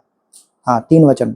इस कारण मैंने सबसे पहले तुम्हें वही बात पहुंचा दी जो मुझे पहुंची थी, कि पवित्र शास्त्र के वचन के अनुसार यीशु मसीह हमारे पापों के लिए मारा गया और गाड़ा गया और पवित्र शास्त्र के अनुसार तीसरे दिन जी भी उठा। हाँ, यीशु मसीह पवित्र शास्त्र के अनुसार हमारे पापों के लिए मारा गया, गाड़ा गया, तीसरे दिन मुर्दों में से जी उठा। ये सुसमाचार है। ये बात इजराइल को जिस समय यीशु मसीह जिंदा था उस समय क्या विश्वास करते? वो मारा तो गया नहीं था, गाड़ा तो गया नहीं था, जिंदा होने की तो बात ही अलग है। तो उधर जो विश्वास करने वाला का कथन है वो अलग है।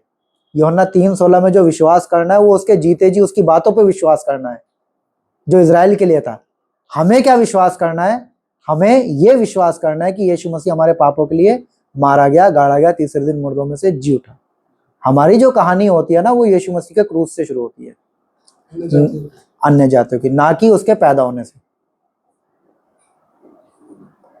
हम जो हैं, हमारे जो उद्धार की कहानी, इफिसियों 1 अध्याय। इफिसियों 1 अध्याय। इफिसियों 1 अध्याय और उसका 3 से लेकर के पढ़ेंगे। हमारे प्रभु यीशु मसीह के परमेश्वर और पिता का धन्यवाद हो, हाँ, कि उसने हमें मसीह में स्वर्गीय स्थानों में सब प्रकार की आत्मिक आशीष दी है। हाँ, देखिए हमारी जो आशीष है वो कहाँ की है? स्वर्ग की। कौन सी आशीष है? आत्मिक आशीष, फिजिकल आशीष नहीं, दुनियावी आशीष नहीं, घर गाड़ी बंगला ये सब नहीं। आत्मिक आशीष किसके द्वारा मिली है? यीशु मसीह के द्वारा। कहाँ पे मिली है? स्वर्ग में मिली है, स्वर्ग के स्थानों में। हम यहाँ दुनिया में ढूंढते हैं। और देखो 4 वचन पढ़ो। जैसा उसने हमें जगत की उत्पत्ति से पहले हाँ, उसने उसमें चुन लिया। हाँ, कब चुना परमेश्वर ने आपको? कितने साल पहले चुना? 2011 में। हाँ, कहाँ लिखा है बाइबल में 2011 में? समझ में आ रहे हैं हम क्या बोलते हैं पब्लिक के सामने? इसलिए वो कहते हैं अच्छा 2011 से पहले क्या थे आप? हिंदू थे, करो घर वापसी। जगत में उत्पत्ति से पहले। अच्छा, इजराइल को कब चुना? उनको परमेश्वर ने इजराइल को कब चुना? जब उसने जन्म होने से पहले इसको चुन लिया था कि तेरे 2 बेटे होंगे, ऐसा हो गया। इजराइल को कब चुना परमेश्वर ने? इजराइल को अब्राहम के साथ चुना ना, उसको परमेश्वर ने दुनिया में से चुना। और हमको कब चुना? दुनिया बनने से पहले। ये अंतर है। उसको चुना माता के गर्भ में से, हमको कब चुना? जब ना माँ थी ना बाप था। माता का गर्भ कब होता है? जब बाप भी हो ना, माता पिता संबंध बनाएंगे जब भी तो गर्भ होगा। तो अब्राहम के द्वारा परमेश्वर ने इजराइल को चुना दुनिया में से, उनको दुनियावी आशीष के लिए चुना, दुनियावी राज्य देने के लिए चुना। हमको परमेश्वर ने कहां से चुना? जगत की उत्पत्ति से पहले से। अब्राहम भी नहीं था, आदम भी नहीं था, कुछ नहीं था। किसमें चुना? यीशु मसीह में चुना। यीशु मसीह में। हमारी माई बाप, हमारा बाप दादा कौन है? यीशु मसीह। अब्राहम, इसहाक, याकूब नहीं है। हम भी कई लोग ऐसे प्रार्थना करते ना, हमारे बाप दादा के परमेश्वर अब्राहम, इसहाक। हमारा कौन सा बाप दादा हो गया? मेरा बाप का नाम लालमणि है, उसके बाप का नाम सुंदरमणि है, उसके बाप का नाम महानंद है। भैया हमारे बाप दादा अलग है, लेकिन हमको यीशु मसीह के द्वारा परमेश्वर ने चुना। जगत की उत्पत्ति से पहले से हमको आत्मिक आशीष देने के लिए, स्वर्ग के स्थानों के लिए चुना है। प्रार्थना में यही कहते हैं कि अब्राहम, अब्राहम, इसहाक, इसहाक, इस्राएल के याकूब के परमेश्वर परमेश्वर। हम उनके परमेश्वर का नाम लेते हैं, अपने को तो नहीं कहते कि हमारे बाप दादा के परमेश्वर। समझ में आया? हम बाप दादा क्या है? मीन्स हम ये बोले ना हमारे परमेश्वर, डायरेक्ट बोलो। अब क्या पर्दा रह गया? अब कौन से बाप दादा को बीच में डाल रहे हैं? कौन से बाप दादा बचा लेगा? तो उनके याद कर रहे हैं। हाँ, यीशु मसीह में हमको चुना है। कहाँ पे चुना है? जगत की उत्पत्ति से पहले से। आज के बाद गवाही देंगे ना कहीं भी, मत बोलना 11 साल पहले चुना है। मेरे को एक व्यक्ति मिला, अधिकारी पोस्ट का था, मेरे से पूछता है जी आप कब बने ईसाई? मैंने कहा भैया मुझे तो पता नहीं, दुनिया बनाने से पहले परमेश्वर ने चुन लिया। कह रहे आपके बाप बने होंगे, दादा। मुझे क्या पता, जब मैं पैदा हुआ तो मेरे को पता नहीं था मैं कौन से धर्म का हूँ। जब कोई पैदा होता है उसे क्या पता है उसके कौन से धर्म का है? बाप ने जो लिख दिया। हो सकता है बाप अनपढ़ हो, उसे क्या पता? उसे खुद अपना नहीं पता था जब वो पैदा हुआ था।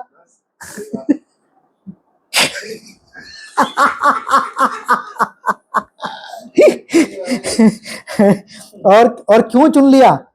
4 वचन, जैसा उसने हमें जगत की उत्पत्ति से पहले उसमें मीन्स यीशु मसीह में चुन लिया कि हम उसके निकट, किसके निकट? परमेश्वर के निकट कैसे हो जाएं? प्रेम में। किसके द्वारा? प्रेम में पवित्र और निर्दोष हो जाएं, है ना। और फिर 5 वचन, फिर अपनी इच्छा के भले अभिप्राय हाँ, के अनुसार हमें अपने लिए पहले से ठहराया कि यीशु मसीह के द्वारा हम उसके लेपालक पुत्र हों। हाँ, फिर परमेश्वर की योजना के अंतर्गत यीशु मसीह के द्वारा हमको ठहराया कि ताकि हम क्या बन जाएं? उसके लेपालक। लेपालक माने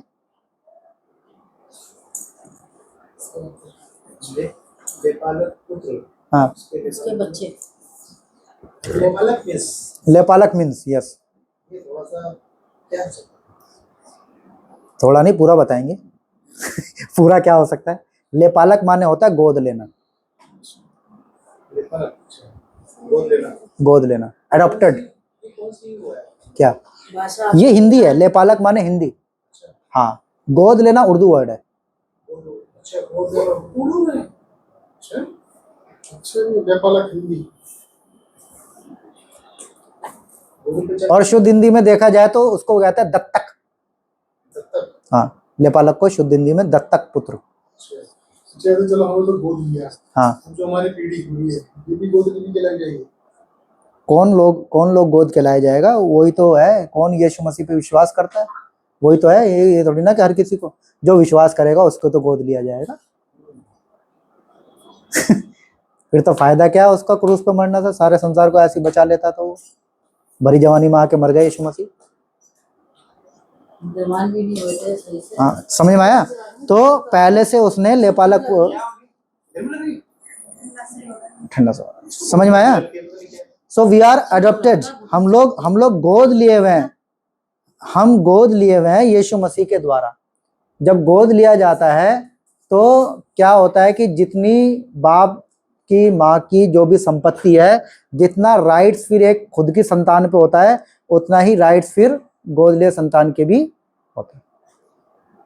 हम हैं गोद लिए हुए, और इजराइल कौन है? खुद के द्वारा पैदा किए हुए। एडॉप्शन और प्रोडक्शन। इज़राइल को परमेश्वर ने पैदा किया, पैदा मीन्स एक जाति अपने द्वारा उसको बनाया, और हमको परमेश्वर ने गोद लिया। क्यों गोद लिया? हाँ, यीशु मसीह के द्वारा।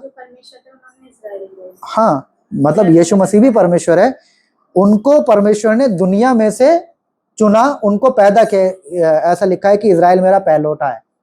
यदि आप निर्गमन की किताब पढ़ें, उसमें 31 अध्याय में लिखा हुआ है कि इज़राइल माय फर्स्ट बोर्न, ऐसा करके लिखा हुआ है, इज़राइल मेरा पहलौठा है। तो उनको परमेश्वर ने प्रोडक्शन, वो उनकी खुद की संतान है, और हमको लिया है गोद। हमारे माँ बाप अलग थे, हम किसको पापा बोल रहे थे? कुत्ते को, सांप को, सूअर को, पहाड़ को, पेड़ को, झाड़ को, इसको तो बोल रहे थे पापा पापा। वो कह रहा कब? बेटा तुम तो बहुत अच्छे लोग हो, एक मसीह परिवार में पैदा हो गए, हम तो अपनी बात बता रहे हैं। हम तो किसी और को माताजी, किसी और को पिताजी बोल रहे थे, असली बाप को छोड़ करके। मेरे पिताजी बराबर में बैठा है, एक कुत्ता सामने, मैं बोलूं हेलो पापा, कितना बुरा लगेगा? तो ऐसा हमारी स्थिति थी। हम झाड़ को, पेड़ को, मिट्टी को, पहाड़ को, नदी को, इन सबको ईश्वर बना के बैठे हुए थे। सही बात है। गाय बैल को बना लिया था कि प्रभु की, वो चूहे को बना लिया कि गणेश की यात्रा है सब। अरे वो तो फिर भी ठीक है, हम तो, मैं तो बोल रहा हूँ कुत्ते को, बैलों का है। हाँ, सांप को, ये हमारे माँ बाप को हमने, तो हमको परमेश्वर ने गोद ले लिया यीशु मसीह के द्वारा। जब गोद लेने के लिए जाता है ना बच्चा, तो फिर वसीयत लिखना पड़ता है। तो यीशु मसीह के लहू की वो वसीयत हमारे लिए परमेश्वर ने लिखवाई। कर्ज दिया यीशु मसीह ने, कुछ टोकन दिया जिससे कि हम छूट जाएं। हाँ आगे पढ़ो। हाँ हाँ आगे 7 वचन 6 वचन, किसका? ये इफिसियो। 6 वचन। उसके इस अनुग्रह की महिमा की स्तुति हो, हाँ, जिसे उसने हमें उस प्रिय से सेत में प्रिय में, प्रिय में मतलब यीशु मसीह में परमेश्वर ने हमको क्या दे दिया है इस बात को? सेत में माने फ्री में, सेत में माने फ्री में। ये जो गोद लिया गया है, हमने इसके लिए क्या दिया? कुछ नहीं दिया। कुछ नहीं दिया। परमेश्वर के वचन में भी लिखा, मैंने जैसे तुम्हें सेहत में दिया, तुम भी औरों को दो। वचन, फ्री में। हाँ वचन बांटना फ्री में, इसका कोई चार्ज नहीं लेना कि हाँ हम आपको वचन सुनाएंगे आप पैसा दो, ऐसा नहीं। वो वचन के बारे में, उद्धार फ्री में है। सो यीशु मसीह ने हमको जो है ले लिया, गोद ले लिया। हमें कुछ चुकाना नहीं पड़ा, हमको कुछ चढ़ाना नहीं पड़ा, हमको कुछ रुपया, केला, दूध, घी, बताशा, मक्खन, दही, नारियल कुछ नहीं चढ़ाना। हम फ्री में उसकी संतान बन गए। आगे 7 वचन, हमको उसमें उसके लहू के द्वारा छुटकारा। हाँ, अब छुटकारे का मतलब क्या होता है जी बताइए? छुटकारे का मतलब? पापों से छुटकारा। हाँ, फ्री। फ्री करना किस चीज से? आपने देखा छुटकारे की सभा चलती है, छुटकारे की सभा। हाँ, दुष्ट आत्मा से छुटकारा, कर्जे से छुटकारा। आप चर्च आ जाओ जी, कर्जे से छूट जाओगे, बीमारी से छूट जाओगे, आपकी जिंदगी में छुटकारा नहीं है। हाँ, छुटकारा मिल जाएगा। तो लोग कंफ्यूज ना हो जाएं, इसलिए पौलुस आगे लिखता है छुटकारा अर्थात छुटकारा माने कर्जे से छुटकारा नहीं होता। कर्जे में मरते दम तक हम रहेंगे, टेंशन में मरते दम तक रहेंगे, समस्याओं में मरते दम तक रहेंगे। छुटकारा मतलब होता है जो परमेश्वर देता है, वो है अपराधों की क्षमा। वो कोई मनुष्य नहीं दे सकता, ये केवल परमेश्वर ने हमको दिया है। बाकी जिंदगी में जो हमारे अड़ंगे हैं वो लगे ही रहेंगे। हाँ, छुटकारा मतलब क्या होता है? अपराधों की क्षमा। कोई दुष्ट आत्मा से छुटकारा वाली जिक्र नहीं यहाँ पे नहीं है। कोई बीमारी से छुटकारा हो जाएगा ये कंफर्म नहीं है, कुछ नहीं है। हाँ हाँ, इसलिए पौल यहाँ पे कोई गलत ना समझ ले छुटकारा माने क्या है, इसलिए वो आगे उसको लिख देता है, कहता है छुटकारा अर्थात अपराधों की क्षमा। लोग बाग आज कलीसिया में ये प्रचार करते हैं कि चर्च में आओ आपको छुटकारा मिलेगा। किस चीज से? कर्जे से, नशे से, बीमारी से, टेंशन से। कौन होते हैं ये लोग छुटकारा देने वाले? आज मेरे पे कर्ज है, कल को और ज्यादा हो जाएगा। आज मैं बीमार हूं, कल को और ज्यादा बीमार पड़ जाऊंगा। ये तो कोई गारंटी नहीं है ना, लेकिन हाँ अपराधों की छुटकारा मिलेगा यीशु मसीह पे विश्वास करने से, ये श्योरिटी है। तो गलत सुसमाचार से बचना है हमको। आगे उसके उस अनुग्रह के धन के अनुसार मिला है। ये जो हमें छुटकारा मिला है, अपराधों की क्षमा जो हमें मिली है ना, ये यीशु मसीह ने जो लहू बहाया है उसके द्वारा मिला है, उसके लहू से मिला है। आगे लिखा है ना, यहाँ पे लिखा हुआ है ना कि उसके लहू के द्वारा छुटकारा अर्थात अपराधों की क्षमा। ये जो छुटकारा हमें चंदा चढ़ा के नहीं मिलता है, ये छुटकारा चर्च जाके की भी नहीं मिलता है। उसके उस अनुग्रह के धन के अनुसार मिला। हाँ नहीं, ये 7 वचन पढ़ो शुरू से। हाँ साथ में तो है ही। हाँ शुरू। हमको उसमें उसके लहू के द्वारा, हाँ किसके छुटकारा मिला कैसे है? लहू के द्वारा। लोग क्या कहते हैं, छुटकारा तुम्हें कैसे मिलेगा? जब आप चर्च आओगे, जब आप चंदा दोगे। अच्छा, आपके ऊपर कर्जा है, आप दशमांश नहीं देते होंगे, इसलिए आप कर्जे में फंसे हुए हो। सुना है कभी चर्च में ये बात? हाँ, मैंने तो प्रचार भी किया है। आज मैं जब बाइबल पढ़ता हूँ, मैं अपने आप में सोचता हूँ अपने आप को चक्कू मार लूँ, मैंने गलत प्रचार किया था। छुटकारा जो है, जिसका मतलब अपराधों की क्षमा है, वो हमारे चंदा चढ़ाने से, हमारे उपवास करने से, हमारे बाइबल पढ़ने से, हमारे पादरी बन जाने से हमको नहीं मिलता है। जो छुटकारा है अर्थात अपराधों की क्षमा है, वो तो यीशु मसीह के लहू के द्वारा मिलता है। और काफी लोग इसको बेच रहे हैं, काफी लोग इस छुटकारे को बेच रहे हैं।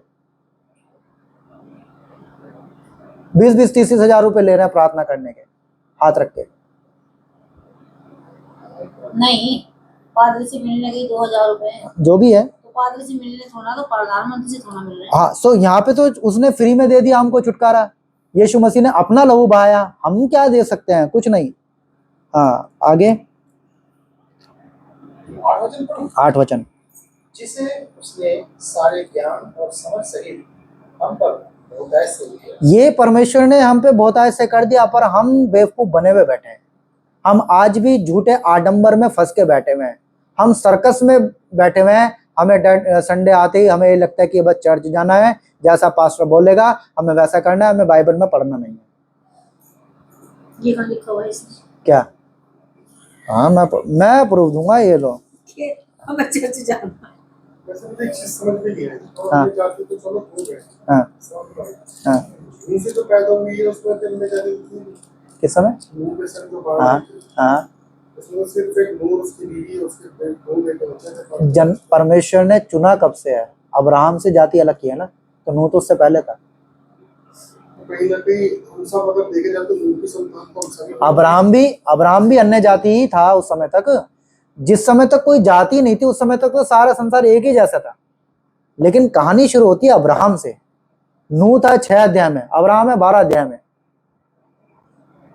बाद में सालों तक इन्होंने अन्य जाति में रहे हैं ये लोग। नूह के बाद अन्य जाति में कितने? नहीं, उस समय सारी एक ही जाति थी। परमेश्वर ने एक व्यक्ति को चुना, अब्राहम से अपनी जाति बनाने का वायदा किया। नहीं, नूह के बाद कह रही हूँ मैं। अरे नूह तो उससे पहले की बात है, मैं तो वो बता रहा हूँ। नूह के बाद तो बहुत सारे आए थे ना। कहीं ना कहीं दिल तो अपनी परमेश्वर से तो होते हैं। देखो मैं क्या बता रहा हूँ, आप समझ नहीं पा रहे हो। ये एक लाइन चलती जा रही है, ठीक है? अभी तक तो सब कुछ बराबर ही है, कोई उसमें ना तो अपनी जाति है ना पराई जाति है, ठीक है? वो चलता आ रहा है अब्राहम तक। अब्राहम तक कोई जाति नहीं है। अब्राहम जो आया व्यक्ति, वहां पे परमेश्वर ने स्टॉप कर दिया, बस रुक जाओ, अब मैं यहां से एक अलग अलग रास्ते कर दूंगा। अच्छा मैं साहब, मैं इसको बच के नहीं दिमाग यानी मेरे बाप के 5 बेटे, 5 में से उसने एक बेटे को चुना दी, तो मेरा प्रिय हाँ, तो अब से मैं बाकी लोगों को छोड़ो, अब इसके द्वारा मैं इनसे मेरा वंश चलेगा। तो कहानी शुरू होती है अब्राहम से, ना कि नूह से। यीशु मसीह ने को भटकी भी बच्चों को करने के लिए सबको अपना बोल दिया कि नहीं, ये भी अपने को उनके लिए। हाँ यीशु मसीह से फिर हमारी फिर दोबारा कहानी स्टार्ट हुई है। हाँ, जब अब्राहम से अलग हुई वो यीशु मसीह का के हुई। हाँ, रोमियो में ये लिखा हुआ है कि हम लोग अब्राहम के द्वारा आशीष, उस समय भी ये आशीष थी कि जो तुझे आशीष देगा मैं उसे आशीष दूंगा। सो वहां से कहानी शुरू होती है। उससे पहले तो सारे एक ही जाति थे, आदम में तो सब एक जैसे ही थे। सो समझ में आया? अब ये देखो, ये 13वां वंशावली का पुत्र अब्राहम 13वां था, ये इनका है ना, ये हाँ नूह के उसमें हाँ, वंश का था तो ना ये। हाँ तेरह का जो पुत्र था, हाँ तेरह का पुत्र था ये अब्राहम, इसे अब्राहम। परमेश्वर ने चुना था, ये लिखा हुआ ना परमेश्वर हाँ। की ओर से अब्राहम के बुलाए जाने का वर्णन। वर्णन। तो परमेश्वर ने फिर अब्राहम से अपनी जाति चुनने का एक वायदा किया। उससे पहले तो सब एक ही कैटेगरी थी, हाँ, ये 13वें उसमें कोई कोई अलग नहीं था, कोई कुछ नहीं था, सब एक ही था, पूरा संसार एक था। और ये था शैम की वंशावली का था ये, मसीह आ गया। है ना, कोई, शैम की वंशावली से निकला। मैं कह रहा हूँ कोई सा भी वंशावली था, उससे पहले सब एक ही जाति थे। अरे अब यानी देखो ना, यहाँ से अब्राहम से अलग हुए, हाँ, अब यीशु मसीह पे आके दोबारा से आ गए, फिर एक हो गए, फिर एक हो गए। फिर वो एक लाइन चल गई दोबारा से। हाँ, अब वही एक लाइन चल गई। तो अब ये देखो 12 वचन और 13 वचन क्या लिखा हुआ है। 9 पढ़ दो, 9 से, इसका इसी का, इफिसियो 1 का 9। एक का नुकसान, क्योंकि उसने अपनी इच्छा का भेद ये बात पहले सीक्रेट थी। क्या सीक्रेट थी? कि हम परमेश्वर के पुत्र हैं। अन्य जातियां भी, मतलब ये कैसे लहू के द्वारा छुटकारा मिल जाएगा, कैसे हम लोग चुने गए थे, ये बात सीक्रेट थी। क्योंकि अब्राहम को परमेश्वर ने दुनिया में से चुना, उससे पहले किसी को बोला ही नहीं था कि तुमको मैंने जगत की उत्पत्ति से पहले चुन लिया। उससे पहले क्या बोला था? तुमको माता के गर्भ से चुना। तो ये बात गुप्त थी, ये बात पहले भेद थी, रहस्य थी। इसको पौल कहते हैं कि ये बात पहले भेद थी। आगे, क्योंकि उसने अपनी इच्छा का भेद उस भले अभिप्राय के अनुसार हमें बताया, जिसे उसने अपने आप में ठान लिया था। ये योजना तो थी जगत की उत्पत्ति से पहले, पर परमेश्वर ने उसको प्रकट नहीं किया था किसी के भी द्वारा।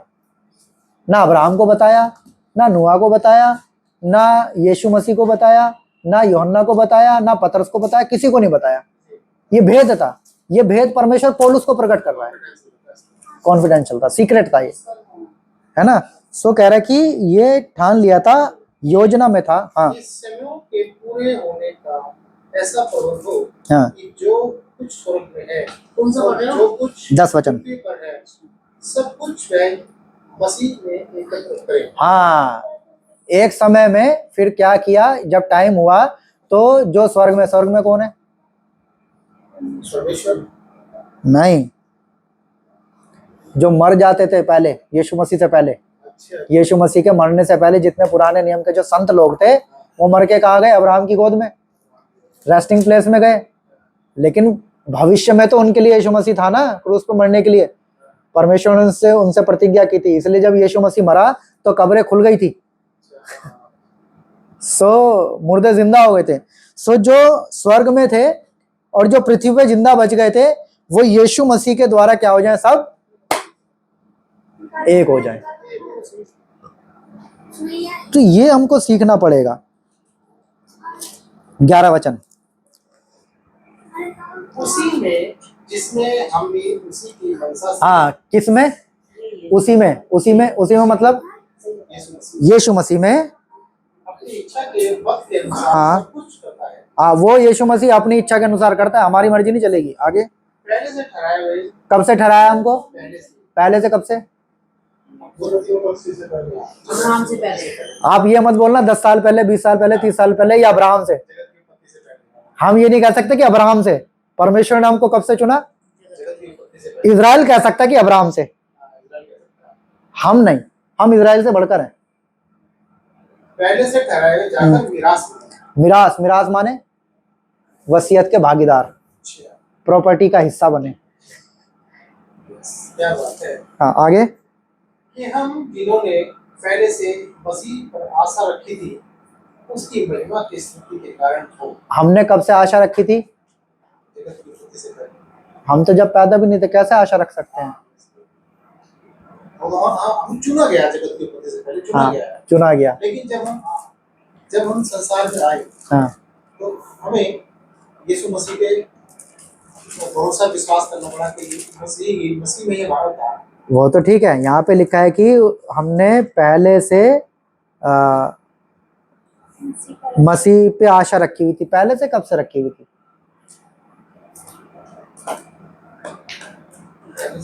हाँ, हाँ, पहले से परमेश्वर की जो योजना थी, जो स्वर्ग में भेद थी, उसको परमेश्वर ने एक झलकी सी दी थी। कब दी थी? अदन की बगीचे में। क्या बोला था सांप को कि मैं तेरे और स्त्री के वंश के बीच में क्या करूंगा? बैर उत्पन्न करूंगा। तू इसकी एड़ी को डसेगा और वो तेरे सर को कुचलेगा। वो पहली भविष्यवाणी थी स्त्री के वंश से पैदा होने वाला जो मसीहा है कि वो एक दिन शैतान को क्या करेगा? दंड देगा। ये पहली भविष्यवाणी थी। तो फिर जब स्त्री का वंश आया, कौन था स्त्री का वंश? जो बच्चा पैदा हुआ, कौन पैदा हुआ? हाँ, हव्वा से।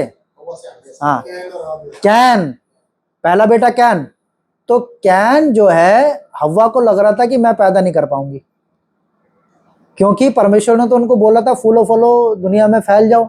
लेकिन जब उसको दंड मिला, उसको परमेश्वर ने बोला तू जच्चा जो होगी पीड़ा से तू बच्चा पैदा करेगी। तो जब बच्चा पैदा हो रहा था, कैन पैदा हो रहा था, तो उस समय में उसकी स्थिति हो सकता है कि मरने जैसी हो गई हो। तो इसलिए जब वो बच्चा पैदा हो गया तो उसका नाम रख दिया कैन। कैन का मतलब क्या होता है? पढ़ो, वहीं पे आ जाओ, उत्पत्ति में। इसे भी खोल के रखो। हाँ, उत्पत्ति। आप लोगों को मजा आ रहा है, नहीं आ रहा है? हैं? देखो 4 घंटे कब बीत जाएंगे पता नहीं चलेगा। हाँ, 4 अध्याय, नहीं 4 अध्याय कहाँ है? हाँ, 4 अध्याय, उसका पहला वचन। जब आदम अपनी पत्नी हव्वा के पास गया, हाँ, तब उसने गर्भवती होकर कैन को जन्म दिया और हाँ। कहा, मैंने यहोवा की सहायता से एक पुरुष पाया है। हाँ, हव्वा ने क्या क्या बोला कि मैंने यहोवा की सहायता से, क्योंकि बच्चा पैदा करना आसान नहीं था। पहला बच्चा दुनिया में हो रहा था। आदम तो मिट्टी से बना दिया था, हव्वा भी उसकी फसली से निकाल के बना दी थी। लेकिन अब ये बच्चा प्रोड्यूस कर रहे हैं तो इनके लिए वो जानलेवा है। उनके लिए क्या है? एक मरने जैसा स्थिति है। आज तक है, क्योंकि दंड मिला। हाँ, तो इसलिए उसका नाम कैन रखा। और कैन का मतलब क्या होता है? परमेश्वर की सहायता से प्राप्त किया। अब वो बच्चा पैदा हो गया ना, तो उसको इसलिए उसका नाम कैन रख दिया कि मैंने भैया मैं बच गई, और ये तो मेरे बस की नहीं था, लेकिन परमेश्वर ने सहायता करी पैदा करने के लिए। परमेश्वर से सहायता से पैदा हुआ। समझ में आया? सो शैतान इसके पीछे पड़ गया। किसके? कैन के पीछे। क्यों? क्योंकि परमेश्वर ने क्या बोला था कि मैं तेरे और स्त्री के वंश के बीच में बैर उत्पन्न करूंगा। इसलिए उसको बहका दिया। शैतान ने क्या सोचा? ये वही है, इसलिए उसको बहकाया, इसलिए उसको जो है भटकाया, और शैतान खुश हो रहा है। समझ में आया? तो ये हमको समझना पड़ेगा। और आज तक वो इजराइल के पीछे पड़ा हुआ है। इस स्त्री का वंश वो इजराइल के विषय में पीछे पड़ा हुआ है। यीशु मसीह के भी पीछे पड़ा। जब यीशु मसीह पैदा हुआ ना, हम खुशियां मनाते हैं, लेकिन जब यीशु मसीह पैदा हुआ ना, उसके पैदा होने से लेकर के 2 साल तक के बच्चों को सबको मार डाला गया। राजा ने मरवा दिया था, हेरोदेस ने। तो हम कैसे बड़ा दिन खुशी में मना सकते हैं? कहाँ लिखा है क्या कहीं मनाओ? कोई बड़ा दिन कोई छोटा दिन नहीं है, सब दिन बराबर है। अब वापस वहीं पे आ जाओ। तो ये हम प्रतीक्षा कर रहे थे। सारी सृष्टि, सारी दुनिया, आदम जात जिसको कहते हैं ना, पूरी आदमी की वंश प्रतीक्षा कर रही थी उद्धारकर्ता की। तो यही यहाँ पे लिखा हुआ है कि हमने हम क्या कर रहे थे?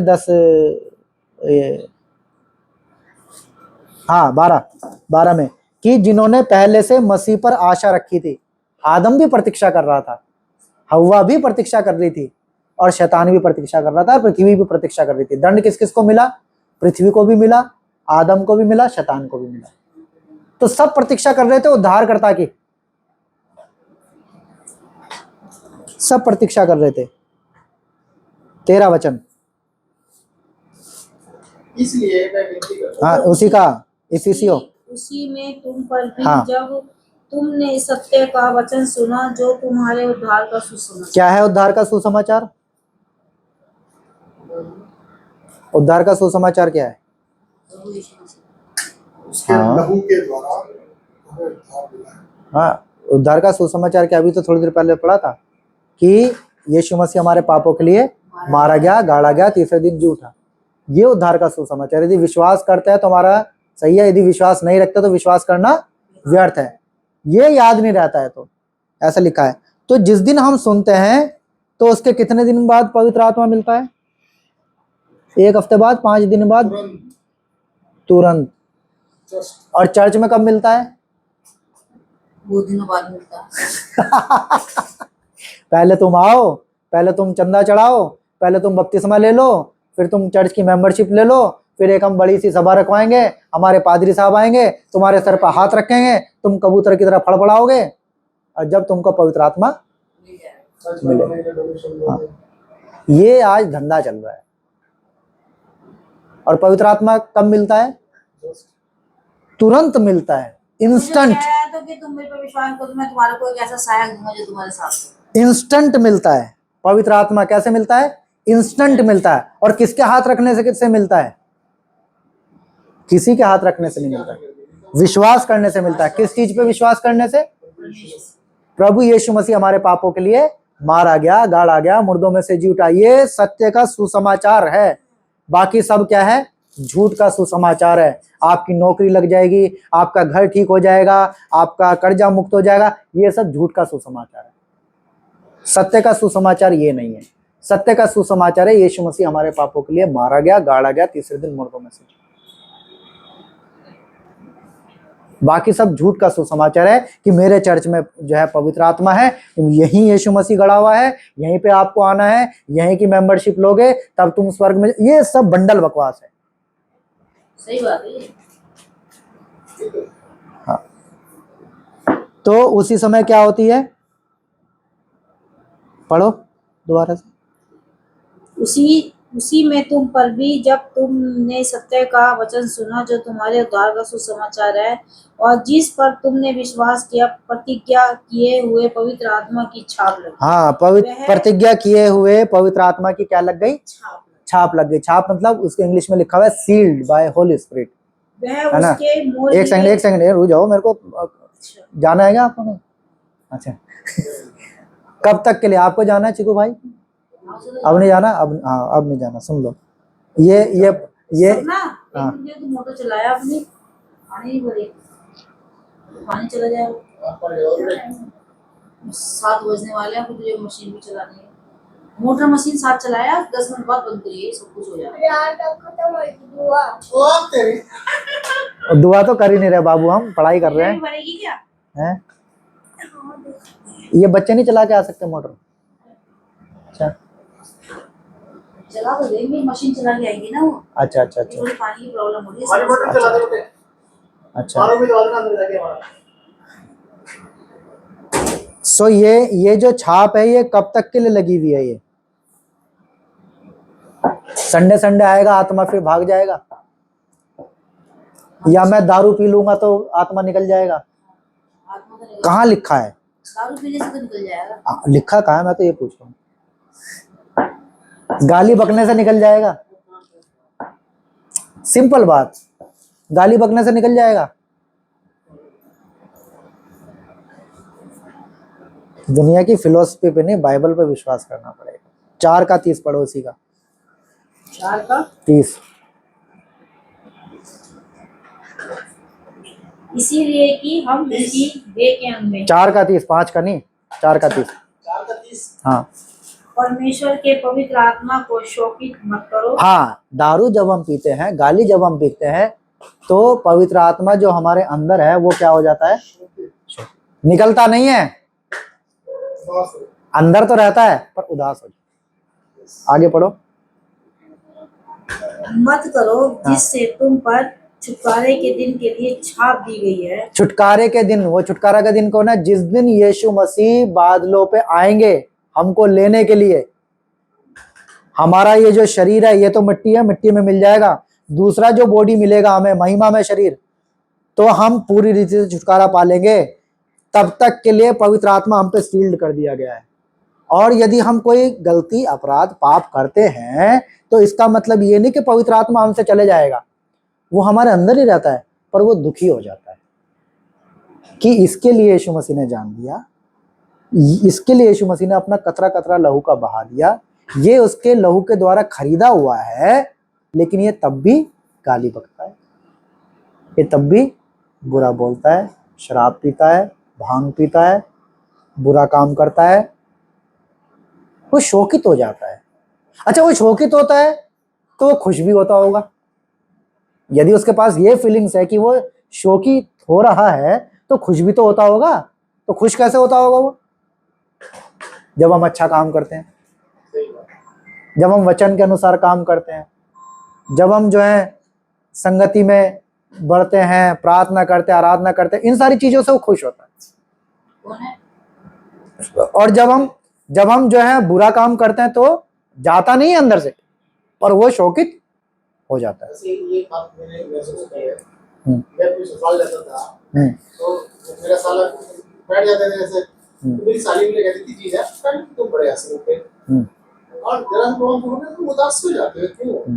मैंने नहीं समझ दारू पी के उदास हो जाते थे। मैं क्यों चुप सा लग जाते हूँ, साइलेंट हो जाते थे।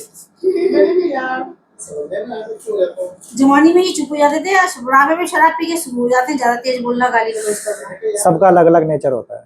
तो ये उदास जो है ना, शौकित करना, ये सच है।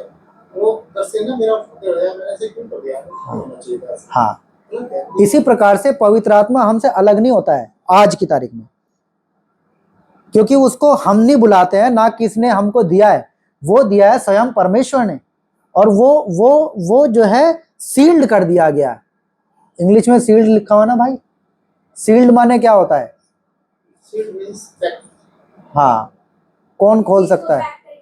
हाँ, सील्ड मतलब जैसे किसी के घर की कुर्की वगैरह होती है ना, कुर्की वगैरह, या हमारे मीटर पे ना गवर्नमेंट की सील्ड लगी हुई है, उसको कौन खोल सकता है? केवल। हाँ, इसी प्रकार से पवित्र आत्मा जो हम पे सील्ड है ना, वो उसको संसार का कोई व्यक्ति अलग कर नहीं सकता। कौन हमको परमेश्वर के प्रेम से अलग करेगा? शैतान भी नहीं। अरे ये तो थोड़ा सा दारू ही तो है। मैं दारू पीने वालों को बढ़ावा नहीं दे रहा हूं, लेकिन मैं एक कॉमन बात बता रहा हूं। आप यदि ऐसा करते हैं, उससे आपके जिंदगी में पवित्र आत्मा जो आपको परमेश्वर ने दिया है वो शोकित हो जाता है। और ना केवल दारू पीना, हम आज भी बहुत सारे ऐसे विचार, ऐसी बातें, अपने जीवन से ऐसे काम करते हैं जिसके द्वारा पवित्र आत्मा शोकित होता है। बहुत सारी चीजें, चुगली, बुराइयां, जुआ, बहुत सारी चीजें, और लालच, सबसे बड़ा सबका पाप व्यभिचार, व्यभिचार, लालच, बहुत सारी चीजें। यीशु मसीह के लहू को हम हल्का समझ रहे हैं। हम सोच रहे हैं हमारे 2 पैग मारने से उसका लहू क्या हो जाएगा, उसके लहू की पावर जो है कम हो जाएगी, या हमारे किसी को एक गाली देने से उसके लहू की शक्ति क्या हो जाएगी, कम हो जाएगी। ऐसा है क्या? मैं जो पहले मंदिर में घंटी बजाता था उसके लिए यीशु मसीह नहीं मरा। मैं जो सिगरेट पीता था उसके लिए यीशु मसीह नहीं मरा है। एक सिगरेट की कीमत हम यीशु मसीह के लहू से कर रहे हैं कंपेयर, कि मैंने आज सिगरेट पी ली तो आज मेरा उद्धार खत्म। ऐसा नहीं है। हम जैसा बोएंगे वैसा हम काटेंगे। हाँ, लेकिन पवित्र आत्मा अंदर है ना, वो शोकित हो जाता है, वो शोकित हो जाता है। फिर जैसा उसको फल लाना चाहिए हमारी जिंदगी में वैसा फल नहीं लाते। कौन सा फल? आत्मा के फल क्या है? प्रेम, कृपा, धीरज, ये था ना, संयम। ये नहीं है कि आप हरे कपड़े, सफेद कपड़े, पीले कपड़े पहन के चले जाओ और चर्च में जाके तालियां जोर जोर से बजाने लग जाओ और डाडा बाबा गाबा। ये सब नहीं है पवित्र आत्मा के फल। हाँ, जो भी है ये सब नहीं है। लाल पीले कपड़े पहनने से कुछ नहीं होगा, है ना, इससे कुछ नहीं होगा। आप बाइबल के 10 बातें समझ करके, इससे कुछ नहीं होगा।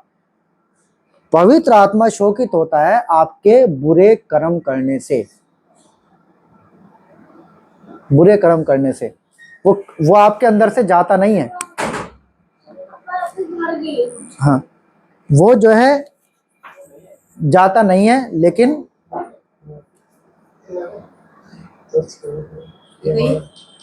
हाँ एक मिनट रुक जा। हाँ ठीक है। सो तो यहाँ पे लिखा है कि वो हम पे पवित्र आत्मा की छाप लगी है। 14 वचन, वह उसके मोल लिए हुओं के छुटकारे के लिए हमारी मिरास का बयाना है, टोकन है कि तुम कहाँ के नागरिक हो? स्वर्ग के नागरिक हो। तुम मेरे लिए क्या हो? मैंने तुमको अपने लहू से खरीद लिया है, तुम मेरी संतान हो, गोद लिए हुए। 4 का 14 पकड़ो ना।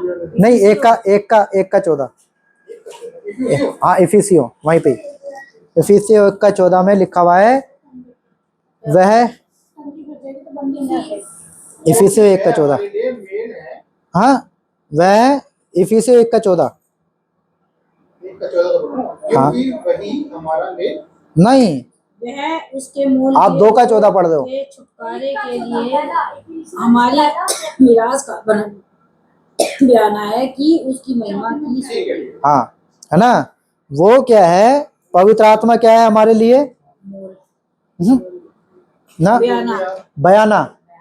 जब हम कोई प्रॉपर्टी खरीदते हैं ना, तो एक टोकन दे करके आते हैं कि फिलहाल ये टोकन रखो, बाकी पेमेंट कब करेंगे? रजिस्ट्री के बाद, है ना? रजिस्ट्री पे होगा। कहते मम्मी जी मेरी कोट बंद करिए दोनों। तो पाशा जी एक मिनट रुकेंगे आप। हाँ, रुक जाएंगे जी, उसे भी रोक दो चाहे तो। ओए कह रहा मम्मी जी हमारी कोट हाँ। बंद करिए। कब खत्म होएगा? कभी नहीं।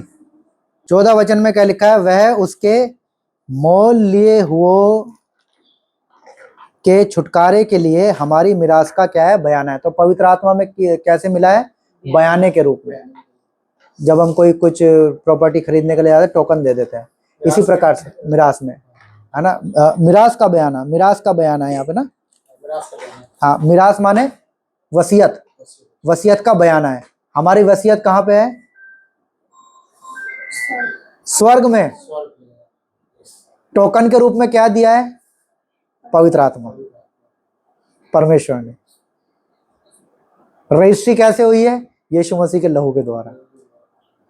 तो ये आत्मिक चीजें हैं, इसको हमें समझना पड़ेगा। ये टोकन को परमेश्वर वापस नहीं लेगा। यदि वापस लेना होता देता ही क्यों? एक दिन हम जाएंगे, हमेशा के लिए उसके साथ रहेंगे। बाइबल में थोड़ा हर चीज का तुरंत माइंड है समझने का। हाँ, सो हमारे लिए जो परमेश्वर बातचीत करता है, सारी आत्मिक बात करते हैं। इजराइल को